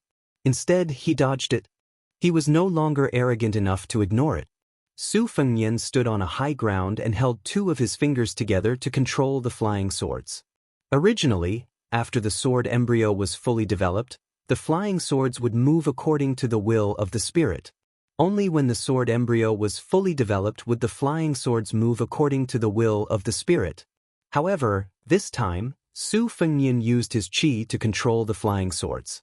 He was extraordinarily meticulous and careful. Gao Shulu didn't underestimate him either. Compared to how he dispelled the Thunder Heart just now, Gao Shulu paid the same amount of attention. Su Fengnian wasn't complacent at all. In terms of moves, the two methods were polar opposites. However, the results they pursued were exactly the same. Gu Jiantong's Thunder Heart wanted to kill an Earth Immortal. On the other hand, Dong Tai's flying swords in the Eastern Sea was the out-of-body celestial Zhao Xuanzu from Mount Longhu. Su Fengnian went down the mountain and Gao Shulu went up the mountain. After the two met, Su Fengnian's welcoming ceremony was truly shocking. There was the old man with the sheepskin fur coat's green snake sleeves and the sword chi rolling dragon wall. There was also Gu Jiantong's ultimate move, the Thunder Heart. There was also the invincible Earth Immortal Han Xingshuan's red rope and Dong Tai's flying swords. Su Fengnian and Gao Shulu didn't stand on ceremony at all. However, judging from the current situation, the tall demon was still quite polite. After dodging the flying swords that could kill a celestial, Gao Shulu didn't fly into a rage out of humiliation. Instead, she was a little lost in thought. She sighed softly and said, "In my opinion, all the martial arts in the world are nothing more than one's will. It's inevitable that the majority of experts will either be ambitious or short-tempered. This is especially true when it comes to the battle of sword chi and sword will. 100 years before I became famous, Ancestor Lu already had the distinction of sword art and sword art. It's not easy to have both sword will and sword will. Back in the day, Gao Mumu was a master in the same Jianghu. In terms of swordsmanship, Gao Mumu seemed to have lost to the two swordsmen whom Gao Mumu had secretly learned from. Earlier, when Gao Mumu's sword qi descended the mountain, he had the spirit of an ancestor who had surpassed him. Later, when the flying sword pierced the celestial aperture point, he had truly reached the peak of swordsmanship. May I ask, who are these two swordsmen? Are they still alive? Su Fengnian said calmly, "One is called Li Chungang. He doesn't belong to any sect. It's a pity that he's already dead. The other is called Dong Tai. He came from the Wu family's sword tomb that the sword master killed for you. He's now out on the sea to visit immortals and hasn't returned yet." Gao Shulu smiled and said, "It's not without reason that sword art can dominate the Wulin world. For thousands of years, the world's sword mountains have always been one peak higher than the other. There's never been a bad habit of worshipping the past and belittling the present." Gao Shulu suddenly turned to look outside the mountain. "Your way of cultivating the blade intent is very rare. I've waited for so long. Is it about time?" Su Fengnian smiled and tapped the Spring Thunder's handle with one hand. He stabbed the scabbard into the stone steps behind him. Not only that, he also stabbed the river-crossing soldier into the steps. Only the scabbard of the river-crossing soldier was left hanging on his waist. Su Fengnian had nothing to rely on, but his momentum suddenly rose. He looked down from above. The division of first class into 4 realms has been used for 400 years. Most of the people in Jianghu today don't know that it's actually from you, Gao Shulu. I'm very curious about what you think of the false realms. Gao Shulu had the magnanimity of a great master. Even if they were facing death, she still said straightforwardly, "The false realms are not false." It's roughly equivalent to the Buddha's revealing and secret techniques. Tantric Buddhism has a shortcut to Buddhahood, but it's not available to everyone. The key lies in who's cultivating. Gao Shulu paused and smiled. Life is not satisfying. Those who seek freedom often feel uncomfortable. If you want something, you can't get it. The reason is simple. Chapter 1047. Gao Shulu, who had just taken half a step up the stairs, instantly leaped up the mountain and collided with Su Fengnian. Su Fengnian's mind was connected as he recalled the time when he rode an ox on Mount Wu. Gao Shulu stretched out her hand but was grabbed by Su Fengyan's hands. With a twist of his toes, Gao Shulu's feet left the ground and was thrown out. However, Su Fengyan could not break free from Gao Shulu's pull. Both of them left the stone steps and fell out of the mountain. Gao Shulu was smashed down by Su Fengyan's immortal's touch on the top, while Su Fengyan was supported by Gao Shulu's palm and leaped up. The distance between the two was instantly shortened to more than 400 feet. Gao Shulu stood in the air, looking as cool as ever. Su Fengyan's momentum of being thrown up slowed down. With a roll of his sleeves, the thousands of raindrops that Gao Shulu had pushed back to the 9 heavens on Mount Green Deer fell together with Su Fengyan. The raindrops in the sky were divided into different levels. Under the pull of qi, the higher the raindrops were, the faster the raindrops fell. Thus, the raindrops were strung together into a sword. If only a line of raindrops formed a sword, it was nothing more than the finger Xian realm. However, when thousands of raindrops were strung together into a curtain of beads, it was undoubtedly the magnificent spirit of the celestial realm. Not only that, Su Fengyan stretched out his hand and pulled the curtain of rain. The tip of the sword was pointed at the side of his hand. Following Su Fengyan's falling figure, it pointed at Gao Shulu, who was looking up with her hands behind her back. Borrowing the power of heaven and earth was often not up to oneself. This was also the reason why there were earth immortals above the celestial realm. The string of beads forming a sword referred to the Xian realm, the rain sword forming a curtain referred to the celestial realm, and the direction of the sword curtain referred to the worthy earth immortals. Previously, under Gao Shulu's celestial work, Green Deer Mountain no longer saw the gloomy scene of wind and rain, allowing Green Deer Mountain to monopolize the light. At this time, the sword screen covered the sky above, a dark mass, and the heavy rain destroyed the mountain. The people of the Green Deer Cave Academy did not hear the sound of the wind, nor did they hear the sound of raindrops hitting the eaves. They already thought it was too wonderful for words, and now they stopped flipping the books and whispering to each other. They walked out of the room together, and saw the sword aura tornado falling down the mountain rapidly. They were so shocked that they looked at each other in dismay, and all of them turned pale. Yu Luandao hurriedly ran out of the academy and stood beside the fence with Hu Kuei and Huang Fuqing. He raised his head to look at the young vassal king who was guiding the tornado in the sky. The young vassal king who was the proudest of the Guangling world was gone. Yu Luandao's heavens earth sans. This is. Gao Shulu twitched the corner of her mouth and yawned lazily. She was finally out of her body. Gao Shulu's body landed on the ground instantly. Gao Shulu, who should be called astral being, came to the 9th heaven above the rain curtain. The person on the ground raised a palm, and the person in the sky slapped down. You Su Fengyan have thousands of swords, but I, Gao Shulu, only have one sword. In front of this sword, is there any earth immortal? Is there any earth immortal sword? This was similar to Luo Yang's one-line sword of heaven and earth. Su Fengyan, who was temporarily at a disadvantage, was not afraid at all. He smiled gently. Do you really think that I have not seen the scenery above the 9th floor? Su Fengyan snapped his fingers. The thousands of raindrops lost their traction and fell down in disorder. He sat cross-legged in the sky with one hand supporting his cheek and closed his eyes. Gao Shulu, so what if you are a heaven and earth? I have been waiting for you to do this. Su Fengyan waved his hand gently, as if he was facing a desk. He pushed away the debris on the desk with one hand, and then he raised his arm 5 more times. It was exactly the same as his Xiao Yaoyu after the battle with Wang Xianji. He said softly, mountains, rivers, towers, grass, sun, moon, all living beings. Everyone retreat. Between the two Gao Shulu, the heaven and earth was distorted. The rain swords were all smashed. But this chaos, after Su Fengyan said one sentence, it became a prophecy.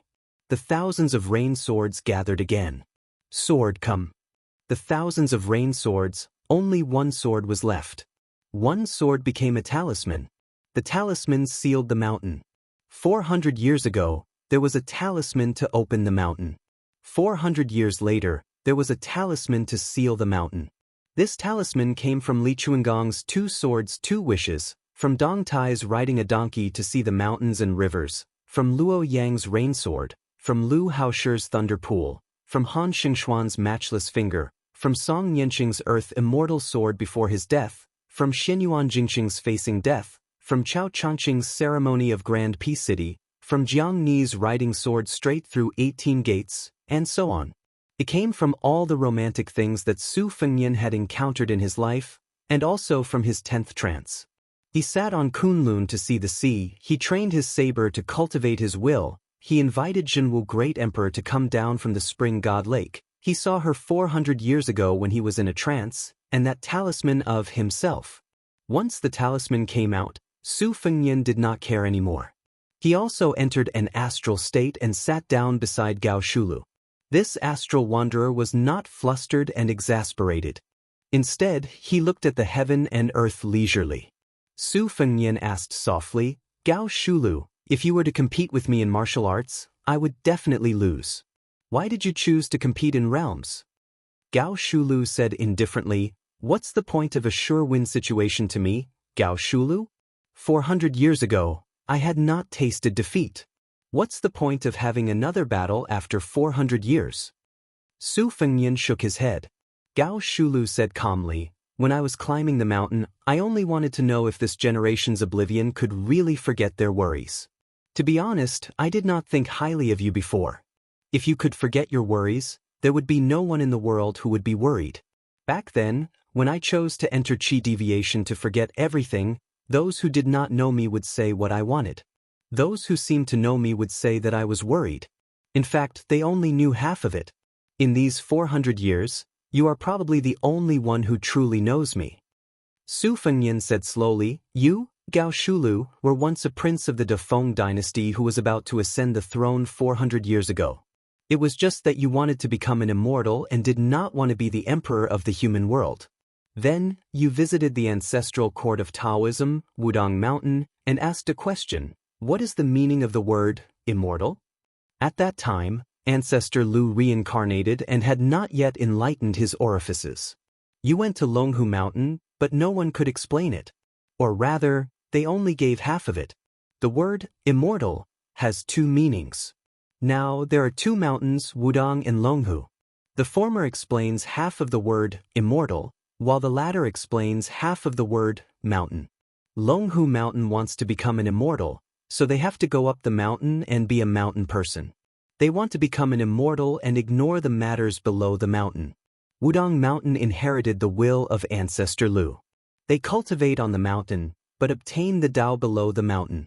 They cultivate themselves and others, which is more in line with what you, Gao Shulu, want. Unfortunately, the Taoist priest on the mountain clearly had this intention, but he could not explain it. However, even if he did, it might not be to your liking. From your point of view, being an immortal does not forget being a human. Once you pass the gate of heaven and become an immortal, you are no longer a human. As an immortal, if you want to descend the mountain, you have to follow the fate of the world. How can you be called a free and unfettered heaven and earth? Therefore, what you want to be is a unique celestial being on the land, not a mountain person above the 9 heavens. Gao Shulu sighed. Yes, the world is divided and united. What do I have to worry about? Su Fengnian smiled. Gao Shulu retracted her gaze. A swordsman returned from the sea, returning from a visit to an immortal. His sword pointed somewhere in the South China Sea. It should be the Dong Tai you mentioned. I want to ask one last question. What do you want? Su Fengnian folded his hands in his sleeves and said calmly, I don't want to think about the past and future lives. It's enough that I have no regrets in this life. Gao Shulu said with slight regret, the Jianghu after 400 years is so interesting. It's a pity that the will that supported my body and soul for 400 years is an arrow at the end of its flight. 400 years ago, the Defeng dynasty almost unified the world, but the barbarians from the north destroyed the capital. How about it? Su Fengnian nodded. I was waiting for you to say that. Su Fengnian flicked his finger and unlocked the talisman that sealed the mountain. Gao Shulu on the ground leaped up and merged with Gao Shulu in the sky. Su Fengnian also came back to his senses after the 11th time he was in a trance. Gao Shulu stood up and looked back at the world. She smiled and walked towards Su Fengnian. 400 years ago, Gao Shulu, who was truly the leader of the entire Jianghu, brushed past Su Fengnian and disappeared just like that. She came without worries and left without worries. I already know life and death and am not afraid of death. Why should I fear death? I have already attained immortality and am not in love with it. Why should I tempt it with immortality? At this moment, thunder rumbled and purple clouds formed. Lightning flashed and thunder rumbled. Above Green Deer Mountain, there was a shocking scene of an impending calamity. There seemed to be celestial beings riding celestial dragons in the clouds and mist. They came out of the lightning and wanted to enforce justice on behalf of the heavens.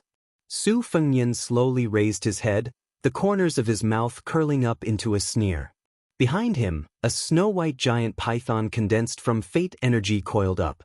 It had 9 claws and opened its mouth big enough to swallow a mountain, roaring at the sky. Then there was no more. Because soon, the world became completely silent. Chapter 1048. The old eunuch had never practiced martial arts, but the imperial palace of Great Peace City never lacked experts. The old man was also one of the top Diao Temple eunuchs. He was knowledgeable and had some insight. The old man inhaled sharply as he watched the immortals fight on the mountain. The wind and rain at the end of spring in Bailiang were especially bone-chilling. Zhao Siku found it even more difficult to endure, especially when the old man saw the slender figures slowly walk down the mountain. Each step seemed to step on his already heavy heart. He felt his teeth hurt. When the young man with the blade walked to the foot of the mountain, old Diao Temple jogged forward with a tragic feeling of dying early and reincarnating. He was about to say a few words of flattery. He did not expect that this king of Bailiang would not hit a smiling person. It would be good to have an easy death under his hands. Unexpectedly, the other person waved his hand and spoke first. This king thanks old Mr. Zhao on behalf of Bailiang. Our place is not as prosperous as Great Peace City, but this king can give old Mr. a place to rest in his old age. Zhao Siku stilled. He heard the person who had come close continue to say with a smile, "The Su family owes Zhao Chongling too much, but they cannot repay him. Since old Mr. is an old friend of Zhao Yangkai of Bailiang, and you risked your life for Bailiang and did not disappoint this king's master, old Mr., do not worry. This king has said so much in hopes that old Mr. will be assured." The old man smiled freely and said with slight self-mockery, "Our family is a eunuch that everyone curses. Is he worthy of being called Mr.? Wang Ye's words, do you want us to work ourselves to the bone again? If that's the case, then the word, Mr., is not enough." Su Fengnian laughed and said, "I knew that old Mr. Zhao would not be assured." The old man bent down and asked doubtfully, "Can we really live and die however we want in Bailiang?" Su Fengnian nodded with a smile. Zhao Siku sighed heavily and looked up at the top of Green Deer Mountain that had become calm. He said softly with the unique sharp voice of a eunuch, "Since your highness is kind, then I will be bold to say something disgraceful. Back then, the young master favored Qinjibao. After all, the soldier immortal in white did not control Bailiang. We can't say that the young master misjudged him. But if the young master could live until today, he probably wouldn't be too angry." Su Fengnian shook his head and said, "If Zhao Chongling does not die, this king will have nothing to do with Bailiang." Zhao Siku looked deeply at the young vassal king and said emotionally, "I cannot see through your highness's personality right now. But your words are true and comfortable to hear." The old eunuch turned to look in the direction of Great Peace City. The people there like to be shrouded in clouds and mist. No matter how good the weather is, people will feel gloomy. Su Fengnian did not make a judgment and said softly, "Bailiang is windy and sandy all year round. The winters are hard to endure. But standing there, the view is wide. If you stay for a long time, you will feel gloomy. When the wind blows and the snow presses down, it will lessen." The old eunuch smiled from the bottom of his heart and said, borrowing the king of Bailiang's auspicious words, "Originally, I thought I had completed the young master's last wish and was content. I had not thought I could live a few more years." Su Fengnian turned and saw the empty-handed Hehe Mississippi. The young girl was shaking her wrist in boredom. Su Fengnian said to Zhao Siku, "Sir, why don't you go up the mountain to see the scenery? When the time comes, You can go down the mountain with Kuei Hu, Huang Fuqiu, and the others." The old man smiled and said, "Yes, I have to walk and see more while my legs are still nimble." The old eunuch brushed past the young girl. The old man said to himself, "When the Qin dynasty lost its deer, the heroes of the world chased after it. 800 years of separation and unification. 400 years ago, the great Feng dynasty showed signs of unifying the north and the south. But in the end, the barbarians of the north invaded the Central Plains. None of the dynasties after that were free of worry about the north. This dynasty is no exception. The Grand Secretary, Zhang Julu, had been in charge of the imperial court for more than 20 years. Half of his time was spent watching the northern land's border. Even if he joined forces with the Grand General, Gu Jiantang, he could only pull the disadvantageous situation to a stalemate. Now that Li Yang is going to commit suicide, what will happen to the world? Alas, I have never understood this world. Scholars can't tolerate eunuchs, scholars can't tolerate common men, and scholars can't even tolerate scholars in the end.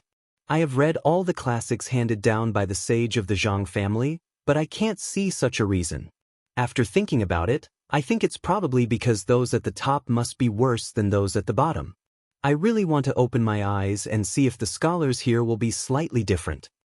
Su Fengyan laughed softly and said, as expected of someone from Zhao Chongling's family. The young girl tilted her head. Su Fengyan took her hand and said softly, "Let's not think so much." She said softly, "Old Huang thinks even more." Chapter 1049. Su Fengyan pulled her into the carriage parked at the foot of the mountain. Su Yanbing, who had not acted from beginning to end, studied Su Fengyan. The two nodded without speaking. Su Fengyan was finally able to catch his breath. He said casually to the young girl, "For a strategist, the size of one's weapon is one thing, and one's position is another. Yuan Benxi's ranking among the strategists of the spring and autumn period has always been higher than my master Li Yishan, Yang Kai Zhao Chongling, and Nailan Yusi behind the king of Yen. In reality, it may not be that Benxi's talent is higher than the others, but his position means that he has more room to plan, and he can hold more things in his hands. This is like a housewife who has enough firewood, rice, oil, and salt. The food she makes will naturally be more sumptuous. On our side in Beiliang, we have Su Beiji and Chen Shiliang. If Beiliang is not trampled by Beimang, their future achievements will not be low. But it is difficult to say how high they will be. Lu Su of Xiangfan City is the same.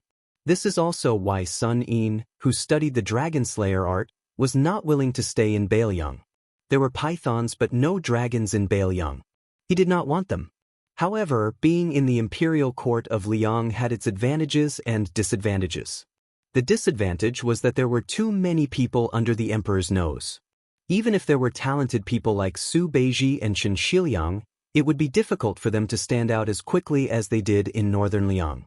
Secondly, as the Zhaodiao temple said, scholars could not tolerate scholars and scholars looked down on each other.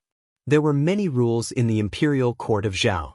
Many scholars' lofty aspirations could not be fulfilled and most of them groaned for no reason. However, there were still some people who were born at the wrong time and did not get the chance to appreciate their talents. If Huang Longshi was born in the present, I'm afraid even becoming the Grand Chancellor of Shangyin Academy would be as difficult as ascending to the heavens, let alone becoming the great devil of spring and autumn, Huang Sanjia. Su Fengyan glanced at the girl and said helplessly, "What are you glaring at me for? I am not speaking ill of your old Huang, I am praising him. My master said that he is an extraordinary person, an extraordinary talent. I do not dare to underestimate Huang Longshi." Su Fengyan's thoughts immediately drifted away. This Zhao Zhu's luck is good to the point where it can be considered good luck, to be able to make Huang Longshi, Northern Mang's imperial preceptor, Daoist Qilin, Yuan Qingshan, and Nailan Yusi, these three people take notice of him at the same time. Zhao Kai, who had died outside the Iron Gate, only had two masters, Yang Taisui and Han Shengxian. Compared to Zhao Zhu, he was much weaker. As for the fourth prince, Zhao Zhuan, he is already the crown prince of a country. Anyway, the ownership of Liangjiang Mountain depends on these two. On the way back to the general's mansion in Yuzhou in Iha City, They encountered two groups of assassinations that were like throwing eggs at a rock. They were intercepted and killed by the spies even before the driver and the three people sitting in the carriage did anything. Bailiang's folk customs were already valiant, not to mention the loyal men of sacrifice who were raised by the family. Most of these men of sacrifice were staunch and unyielding. They did not regard other people's lives as valuable playthings, and even did not regard their own lives as valuable. They all believed that if you raised me for 10 or 20 years, I would repay you with my life. They were willing to regard this as righteousness, heroism, and chivalry as the most important thing.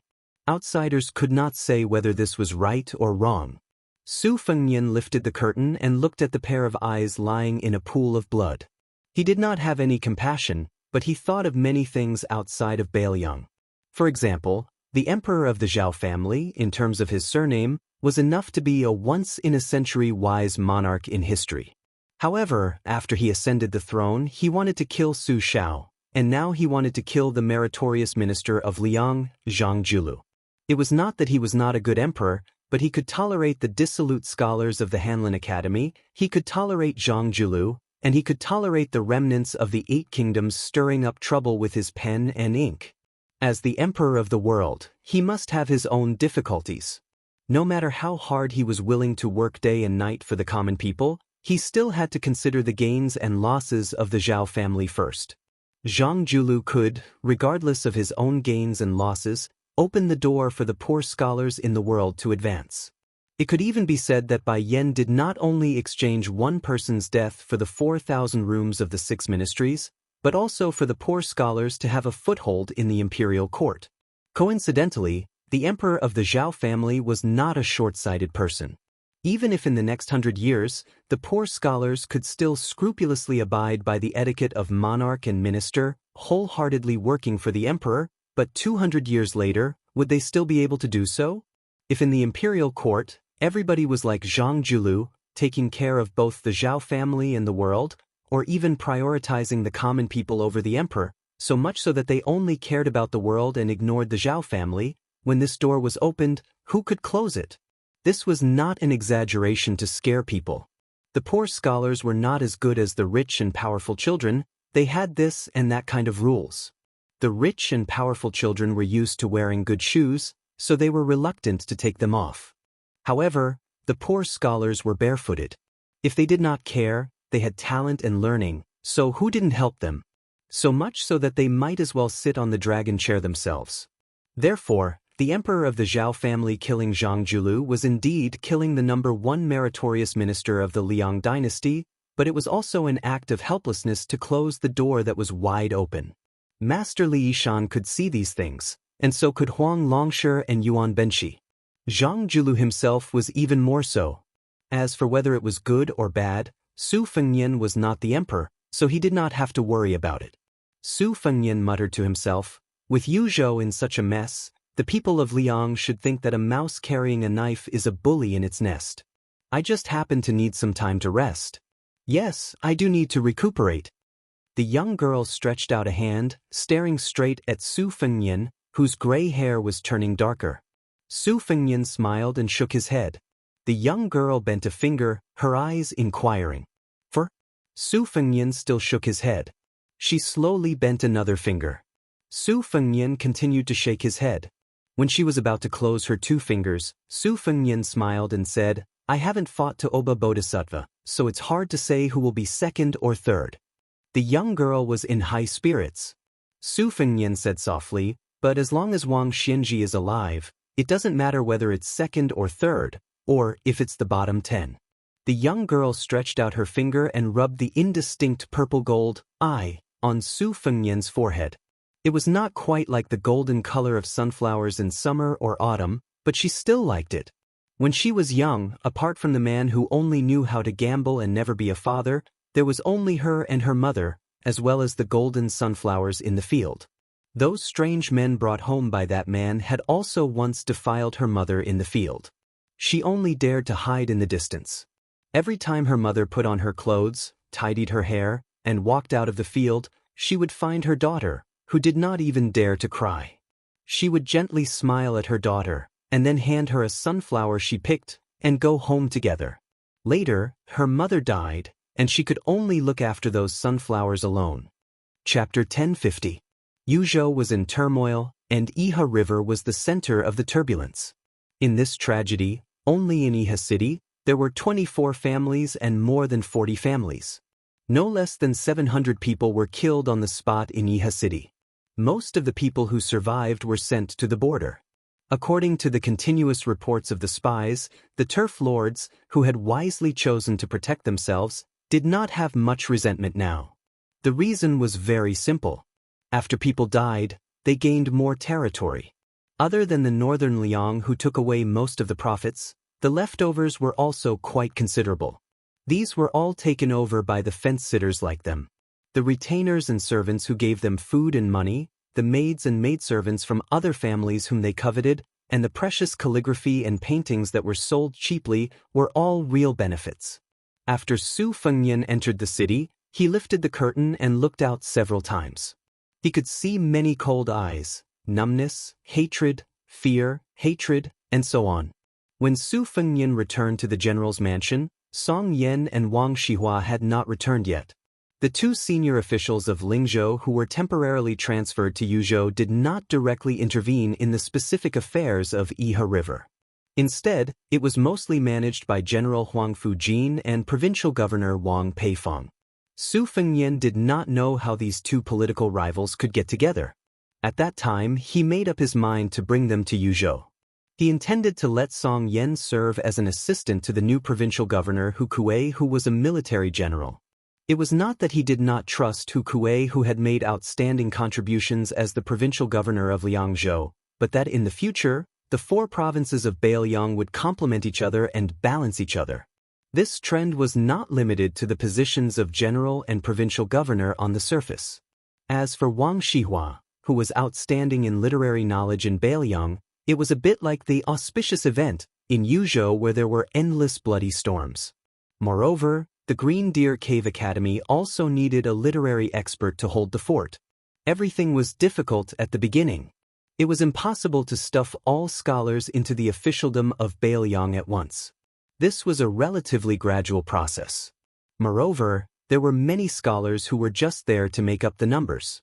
Su Fengnian sat in Huang Fujin's unusually simple study. There were not many books, and even the decorations were lacking. It was a dull and gloomy room, which was indeed similar to Huang Fujin's character. Su Fengnian was flipping through a mediocre physiognomy book. Without raising his head, he said, "Come in." The person who entered the room was surnamed Lu, the head of the spies in Iha City. He reported to the king of Beiliang what he had seen and heard today, which were all bits and pieces of the conversation between Song Yan and Wang Xihua. It turned out that after witnessing the bloodshed in Yuzhou and learning of the cause of the matter, the two of them had no objection to the punishment of the Huang family of Iha. However, they had a serious disagreement over the matter of the restaurant's property being confiscated. Wang Xihua insisted that the 65 storytellers, regardless of whether they were commoners or tyrants, did not deserve such a heavy punishment from the king of Beiliang.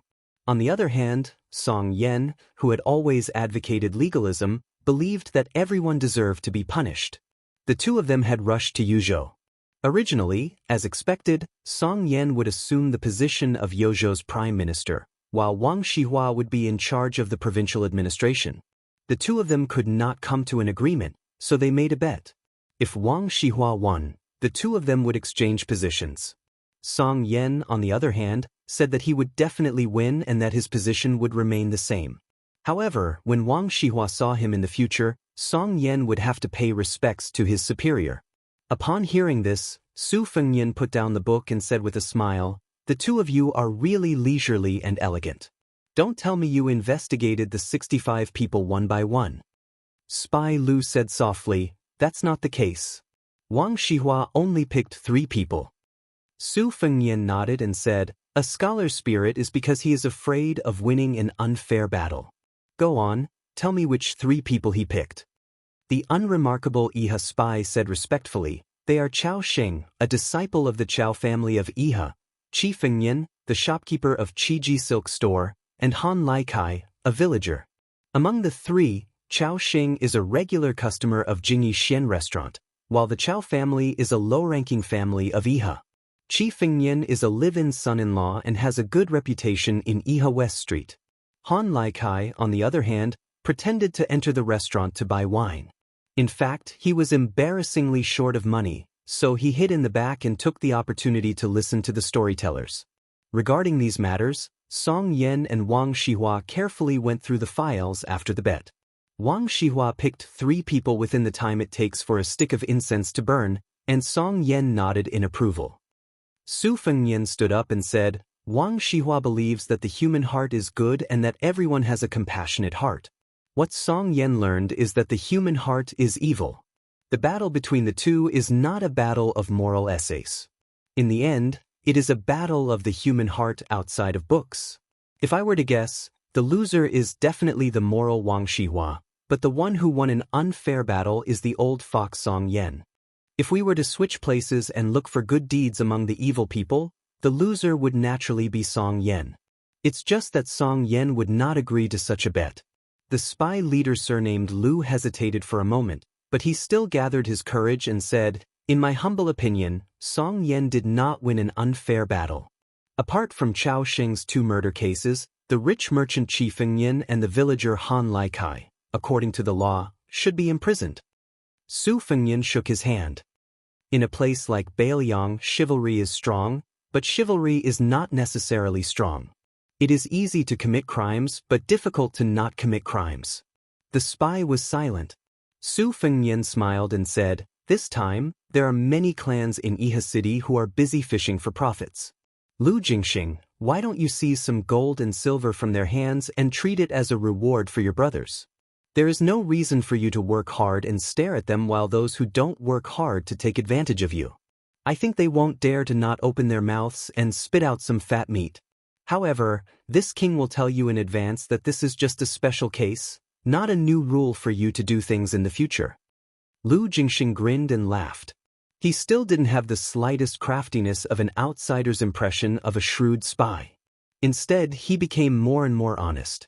He didn't look like a cold spy who called Song Yan Wang Shihua by his name. Su Fengnian continued to pick up the book, and Lu Jingxing tactfully said goodbye. When he crossed the threshold and gently closed the door, he caught a glimpse of a little girl from the corner of his eye. From beginning to end, Lu Jingxing didn't notice such a girl. She had a golden hairpin on her head and was squatting beside a blue and white porcelain vase that was half the height of a person. She was looking at Lu Jingxing. Lu Jingxing quickly retracted his gaze, lowered his head, and completely closed the door. Not long after Lu Jingxing left, Song Yan, who was temporarily the guest of Lingzhou, knocked on the door and entered. Su Fengnian held the book and pointed to the chair opposite the table. Song Yan sat down calmly. Su Fengnian joked, our Wang Gongqiao really fell into your trap. Chapter 1051. Song Yan wasn't surprised that spies found out about what happened today. During this period of time, spies were everywhere in Iha City. Along with the fact that he and Wang Shihua were eye-catching, it was expected. Song Yan said helplessly, Wang Shihua was one of the more flexible civil servants in Bailiang. If this is the case, one can see that the governance of Bailiang is still a long way off. Su Fengnian smiled towards the girl, please bring 2 jugs of wine over. The girl left silently and brought 2 jugs of green ant wine back. Su Fengnian and Song Yan each had a jug. Su Fengnian said emotionally, in the past, I knew that it wasn't easy to be the head of the family. However, only after sitting in this position can one understand how difficult it is to be the head of the family. You have to fight with people, evil people like the Iha River Huang family and good people like Huang Shang and Wang Shihua. You have to fight with the heavens. In the past, listening to the rain and appreciating the snow was a joyous thing. Now, you have to consider the harvest of your territory. I have a stack of secret letters to deal with. Some say that the butler Song Tonglu colluded with officials to alter his nephew's works. The children of the Lu family took farmland and were exposed. There was also a senior of the Lu family who spent a lot of money to buy a painting, but it turned out to be fake. He couldn't return it and wanted to cause trouble. A master drank wine in Liangzhou and got jealous of the general Sun Jingfeng. The latter called for people to gang up on him and the former tried to kill him. Both of them weren't good people. Logically speaking, it would be better to kill both of them. There was even a rumor that the youngest son of the deputy commander of the infantry, Wei Taizhan, brought along his belongings and moved to the neighboring Hezhou. Just the illegal gold and silver alone filled 16 large chests, which were detained by the soldiers patrolling the border. Very soon, there was a rumor that the border guards had insulted the daughter-in-law of Deputy Commander Wei first. There was also a young captain that great ancestor Gu thought highly of. For some reason, he was beaten half to death outside the pass. Song Yan said calmly, "As long as one has a family, there will be conflicts. There are even gaps between father and son and wife, much less such a big Bailiang." Su Fengnian smiled and said, "From now on, all the major and minor government affairs in Yu Province will be handed over to you, Kuei Hu, and Huang Fu Qiong. Administrator has been fighting for you, saying that you have the power of magic but have no place to use it. He hopes that you can be of some use after moving to Yuzhou." Song Yan nodded and said, "It's only right that I do my best." Su Fengnian didn't pick up the wine jug that still had more than half of it left. He stood up and walked out of the study with Song Yan. After Song Yan left, Su Fengnian found Wang Shihua, who was temporarily staying in a side courtyard of the general's official residence. He told him that he was going to meet someone. Wang Shihua was confused and followed him out of the residence. He sat in the carriage and left Iha City to the outskirts. There was an irrigation ditch here that nurtured a lush reed field. The land in Bailiang was poor, so the reeds that were quite useful had all become priceless grass. Near the reed field, there were several small villages near the river. The breeze was cool and the spring sunshine was warm. Walking on the narrow mud road, the air was filled with the fragrance of green reeds. There were groups of 3 to 5 village children picking tender buds. Su Fengnian and Wang Shihua slowly came to a small ferry by the river. The clumps of reeds nestled together gracefully. It was a rare, tender, and charming scenery in Bailiang. Su Fengnian had an empty stem of green reeds in his hand, which looked like a rough reed flute. Su Fengnian sat on the cobblestone ferry and blew the reed pipe, whimpering faintly. Wang Shihua didn't sit down. Instead, he stood on the riverside and thought that the young lord might be dissatisfied with why he made that bet with Song Yan and questioned his action in Yuzhou province. However, considering that Wang Shihua was half his trusted subordinate, he didn't punish Wang Shihua in the usual officialdom. Su Fengnian stopped playing the reed flute, raised his head, and pointed to the northeast. "There's a poor scholar from Bailiang who has been in the capital for 7 years and finally made a name for himself. The year before last, he had already become the daily assistant of the emperor's clothes minister. Last year, he became the physician of the Meritorious Service Department. He assisted the Minister of Personnel Ministry Zhao Yuling and the Crown Minister Yin Maochun to preside over the capital assessment.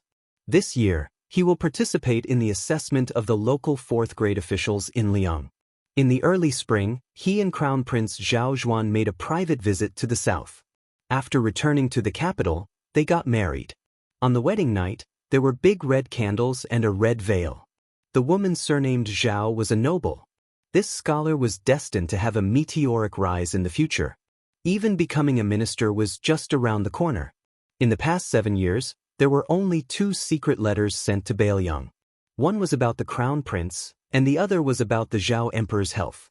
This scholar, who had made great contributions to Bailiang, only wrote 2 words at the end of the 2 letters and asked Bailiang to pass the message to one person. Su Fengnian paused for a moment and said flatly, "Don't miss." "Don't wait." Wang Shihua sighed.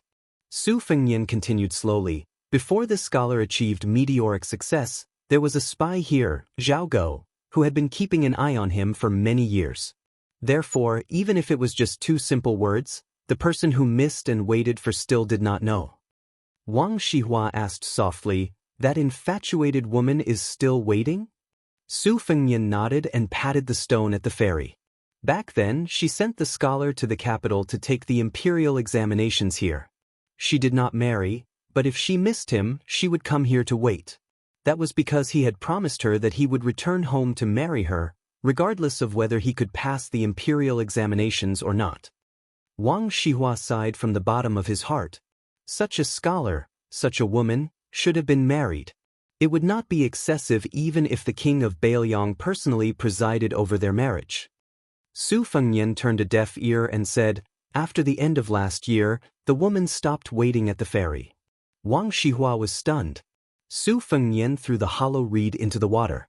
Without turning his head, he stretched out his finger and pointed to a place far away from Wang Shihua. She died in the reed marsh and was buried there. Su Fengnian put his hands into his sleeves. "I came to Yuzhou, to the Yi River, to kill people. You, Wang Shihua, said in your heart that I killed the innocent. I thought that no matter how innocent those nobles were, they were not as innocent as this woman. Moreover, such a woman, such a tragedy, could not be counted in Yuzhou. You scholars keep saying that you wholeheartedly want the world to be peaceful. I, Su Fengnian, feel that world peace is too far away. Since peace is so close, I have to do it well first." Wang Shihua's face was pale. Su Fengnian stood up, shook his sleeves, and bowed to a small grave in the reed marsh. He turned and left, leaving Wang Shihua sitting on the ground dejectedly. Su Fengnian said in a deep voice, "You were lucky to be born as a human, but you did not treat others as human. Since you are not a human, this king will kill anyone he sees in Bailiang." More than 100 Yuzhou men of sacrifice appeared in the reed marsh. They thought that they had seized the opportunity to kill this lone king of vassals on the spot. Su Fengnian put his hands behind his back and, in one breath, dismembered the 100 men. Chapter 1052. Because Yanji County in Yuzhou was close to the border and was a little far from Iha City, it was involved in some disasters. Compared to the bloody rivers in the hinterland of Yuzhou, it could almost be called a paradise. However, there were still some disciples who were implicated and lost their official titles. Therefore, scholars from other places constantly poured into this county with official documents and occupied various positions in the yamen. Most of these scholars who had just entered the Dragon Gate had official seals from the provincial governor's mansion and letters of recommendation from literary bigwigs like Huang Chong. Over the past 10 days, the Yanji County's county governor, Hong Shandong, had been busy receiving and sending people off. It was just the beginning of summer, but he had already drunk many pots of calming fire tea. He was afraid that he would neglect any unknown bigwig who had a backer. Now, it was obvious that Wang Chongwen of New Liang was suppressing his military force. Weren't those people who started a massacre in Yuzhou all martial artists? Hong Shandong didn't dare to put on airs at this critical moment. There were 7 counties in Yanji County, but there was only one upper county. According to the law of Liang, only a county with a yield of 100,000 dan of grain was considered an upper county. In Bailiang, half of the county's grain was already considered a top county. This time, the scholars who entered this county as officials were 1 county magistrate, 3 county deputy ministers, 6 county secretaries, and 1 county lieutenant. Fortunately, they all held positions in the middle and lower counties, so they didn't stab the county governor in the heart. It was human nature for a new official to visit a county magistrate, Hong Shandong, and it was also a rule. However, there was still 1 county secretary and 1 county lieutenant who didn't show up. Perhaps it was because of their scholarly character that they directly went to the local magistrate. Hong Shandong, who was originally a scholar, was too lazy to care about this kind of red tape. He was content to have a muddled peace in his county. Bishan County was a barren county in the middle of nowhere. It only had the air of being the largest county in Yanji County. In addition, the local power was very strong, so the county magistrate here had always been sullen, not to mention the good thing of earning 100,000 dan of silver for 3 years. This time, the officialdom of Yuzhou was greatly shaken. From the top to the bottom of Bishan County, the county magistrate and county lieutenant all ran away without anyone saying anything. It would be best if they could go to other counties. Those who didn't have this ability also took the opportunity to lower their status and go to other places to fish for money. As a result, after the county magistrate, the county deputy minister, the county secretary, and the other officials gathered in the old county office of this county, they all stared at each other in bewilderment. They were all unfamiliar faces. County Magistrate Feng Guan was a scholar from the Shangyin Academy. He had just reached 30 years old. It was said that he was a fine jade material that even Grand Chancellor Wang took a fancy to. In Bailiang today, he naturally became a first-class commodity. County Magistrate Hong accepted this person's greeting gift, but secretly sent an even more valuable gift in return. Deputy County Magistrate Zhuo Jing's reputation was slightly inferior. He was a scholar who had followed the Liu family of Qingzhou into the Qing dynasty. He did not have any scholarly achievements, but since he was able to get in touch with the Liu family, who was a relative of the imperial family, no one dared to look down on him. Commandant Bai Shank liked to wear a personal knife. He was the bold person who did not visit County Chief Hong. He was tall and sturdy, and did not consider himself a scholar. Even when he was in the main hall of the county office, he still looked askance at people. The remaining person was the registrar. His official position was the most mediocre among the top officials in the county. His name was Su Qi. He did not wear a knife, sword, or jade. He was young, but he really had a good appearance. Out of the 4 officials, Feng Guan was arrogant because of his talent and was also the county magistrate. He was neither cold nor warm to everyone. Zhuo Jing tried to befriend Bai Shank, but the latter did not appreciate it and could only settle for the next best thing. He ran over to Registrar Su and called him brother. Finally, his efforts were not wasted. When they had nothing to do, they left the office and went to the streets to drink. Zhuo Jing tried to sound him out several times and found out that this person was a son of a general who had come to the remote countryside to avoid disaster. At first, Zhuo Jing treated him to a banquet, but then he let the young Registrar Su foot the bill. At first, Zhuo Jing was a little nervous. He was afraid that this young son of a general was too arrogant and would come to blows at the slightest disagreement. Later, after drinking more and more, they became more familiar with each other. He was certain that this inexperienced official was very easy to talk to and was willing to suffer losses. However, in his heart, Zhuo Jing looked down on him more and more. He only saw him as a fair-weather friend. It was the general trend for scholars to be in charge of Bailiang's government affairs. Su Qi was just an insignificant son of a general. What kind of future would he have in the future? However, there was one thing about Su Qi that Zhuo Jing liked. When Zhuo Jing was criticizing current affairs, Su Qi did not understand and was more than willing to listen to Zhuo Jing, the county deputy's guidance. Anyway, Bishan County's affairs were not heavy. Magistrate Feng was always eager to do them, and County Magistrate Bai was always elusive. Zhuo Jing and Su Qi had plenty of time to drink and chat. Taking a break from work? It was more like taking a break from work. The main entrance of the county yamen was not long. There were only a few shops, and there was only one restaurant. There were only a few kinds of green ant wine. Zhuo Jing was not used to drinking the cheap green ant wine that burned his throat. Today, he asked for a jug of Jiannan spring wine that had just arrived. When he asked for the wine, he deliberately glanced at Su Qi's face. Seeing Su Qi's pained expression and trying to hide it, Master Zhuo held back his laughter. Afterward, he drank in large mouthfuls and felt more at ease. As he drank the good wine to satisfy his craving, Zhuo Jing felt a heroic spirit fill his chest, rushing straight to his teeth. He had only finished 1 cup when Su Qi tactfully reached out to refill his cup. Sir Zhuo picked up the wine cup. He wasn't in a hurry to drink, saying unhurriedly, "Last time I told you about Bai Yan and Tan Tongwang's public rupture, how satisfying it was. Today, I want to properly talk about the aftermath. This Grand Secretary Zhang's control of the Liang Discourse Road has finally come in handy." With a kacha sound, this blade suddenly fell down in the imperial court.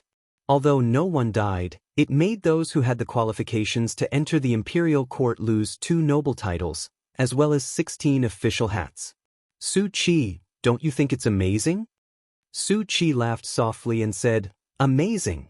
It was indeed an extremely tyrannical counterattack. It doesn't lose to Chen Zhibao's plum wine. Zhuo Jing originally wanted to answer his own question, but after being interrupted, he subconsciously wanted to glare. However, he quickly restrained himself. The person sitting in front of him was, after all, an official of the same rank as him. He took a slow sip and brewed his emotions before continuing. "The officials in the court are dejected and anxious. However, this is not important. Soon, there will be a light at the end of the tunnel. That Bai Yan intends to open up the Lotus Seed River to deal with the flood in Guangling. The Minister of Works, who is known for his silent meditation, wrote a letter for the first time, stating the pros and cons in a clear and organized manner. He actually did his best to refute the Grand Secretary. The way I see it, there are two emperors in this dynasty. No matter how the man and the cat died, they are dead in the end. This purple-beard duke, who still holds the title of Grand Secretary, is also on the verge of collapse. Speaking of this, Zhuojing, who was most likely to take over the position of county magistrate, also sighed endlessly. Since he was a scholar, no matter how much he criticized Bai Yan, how could he not yearn for him in his heart? If one didn't reach the martial emperor city, one wouldn't be considered a hero. If one didn't recognize Bai Yan as a scholar, how could he be an official? Zhuojing took a sip of wine and clicked his tongue. In the end, he heard a question that spoiled the mood. Sirzwa, Grand Secretary Zhang is too far away from me. I am more curious about the current Jianghu. Zhuojing couldn't help but think, who do you think you are, Su Qi? Forget about Bai Yan, even Great Peace City is thousands of miles away from you. As for Jianghu, how much closer can you be? However, despite his disdain, Zhuojing still had a smile on his face after drinking the good wine that Su Qi had treated him to. He slowly said, Jianghu? I have heard of it. Although I didn't pay much attention to it, since you asked, there is no harm in telling you a few words. It just so happens that the situation in the court has changed. The 3 reviews of the world have spread from Guangling Taoism. Let's not talk about the reviews of generals, they are all expected figures. Only this court's In Maochun and Beimang's Dong will have some new ideas. Just the review you asked about is really a big deal that hasn't been seen in 100 years. From 10 people to 15. Su Qi laughed and said, with so many people, isn't it a bit worthless? Zhuojing sneered and said, worthless? This time, it's more valuable than the previous reviews.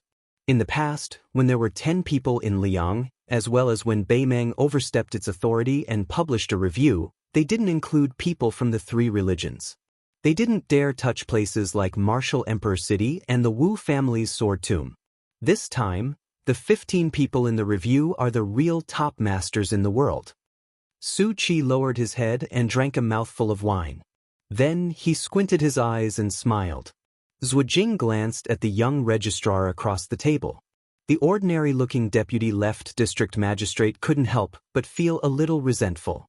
This general's son was born with an appearance that could easily abduct women. At some point, the young owner of the restaurant also came over. He didn't know that he had brought a pot of green ant wine, which couldn't be sold for more than a few copper coins. He just sat there and didn't drink. Zhuojing was annoyed. He didn't want to waste his saliva, but he couldn't endure the desire in the shabby young owner's eyes. The corner of Zhuojing's mouth twitched. When he saw Su Qi ask for a pot of Jianninchun wine from the shopkeeper, he smiled and said, Old Monster Wang Xianxia, is still the undisputed #1 in the world. No one can shake his position. Even the peach blossom sword god, Dong Tai, who returned from a visit to immortality and overturned the South Sea with his sword, can only obediently accept the 2nd place. The young owner of the restaurant with thick eyebrows and big eyes was shocked and said loudly, What's going on? Tuoba Bodhisattva has become the 3rd place?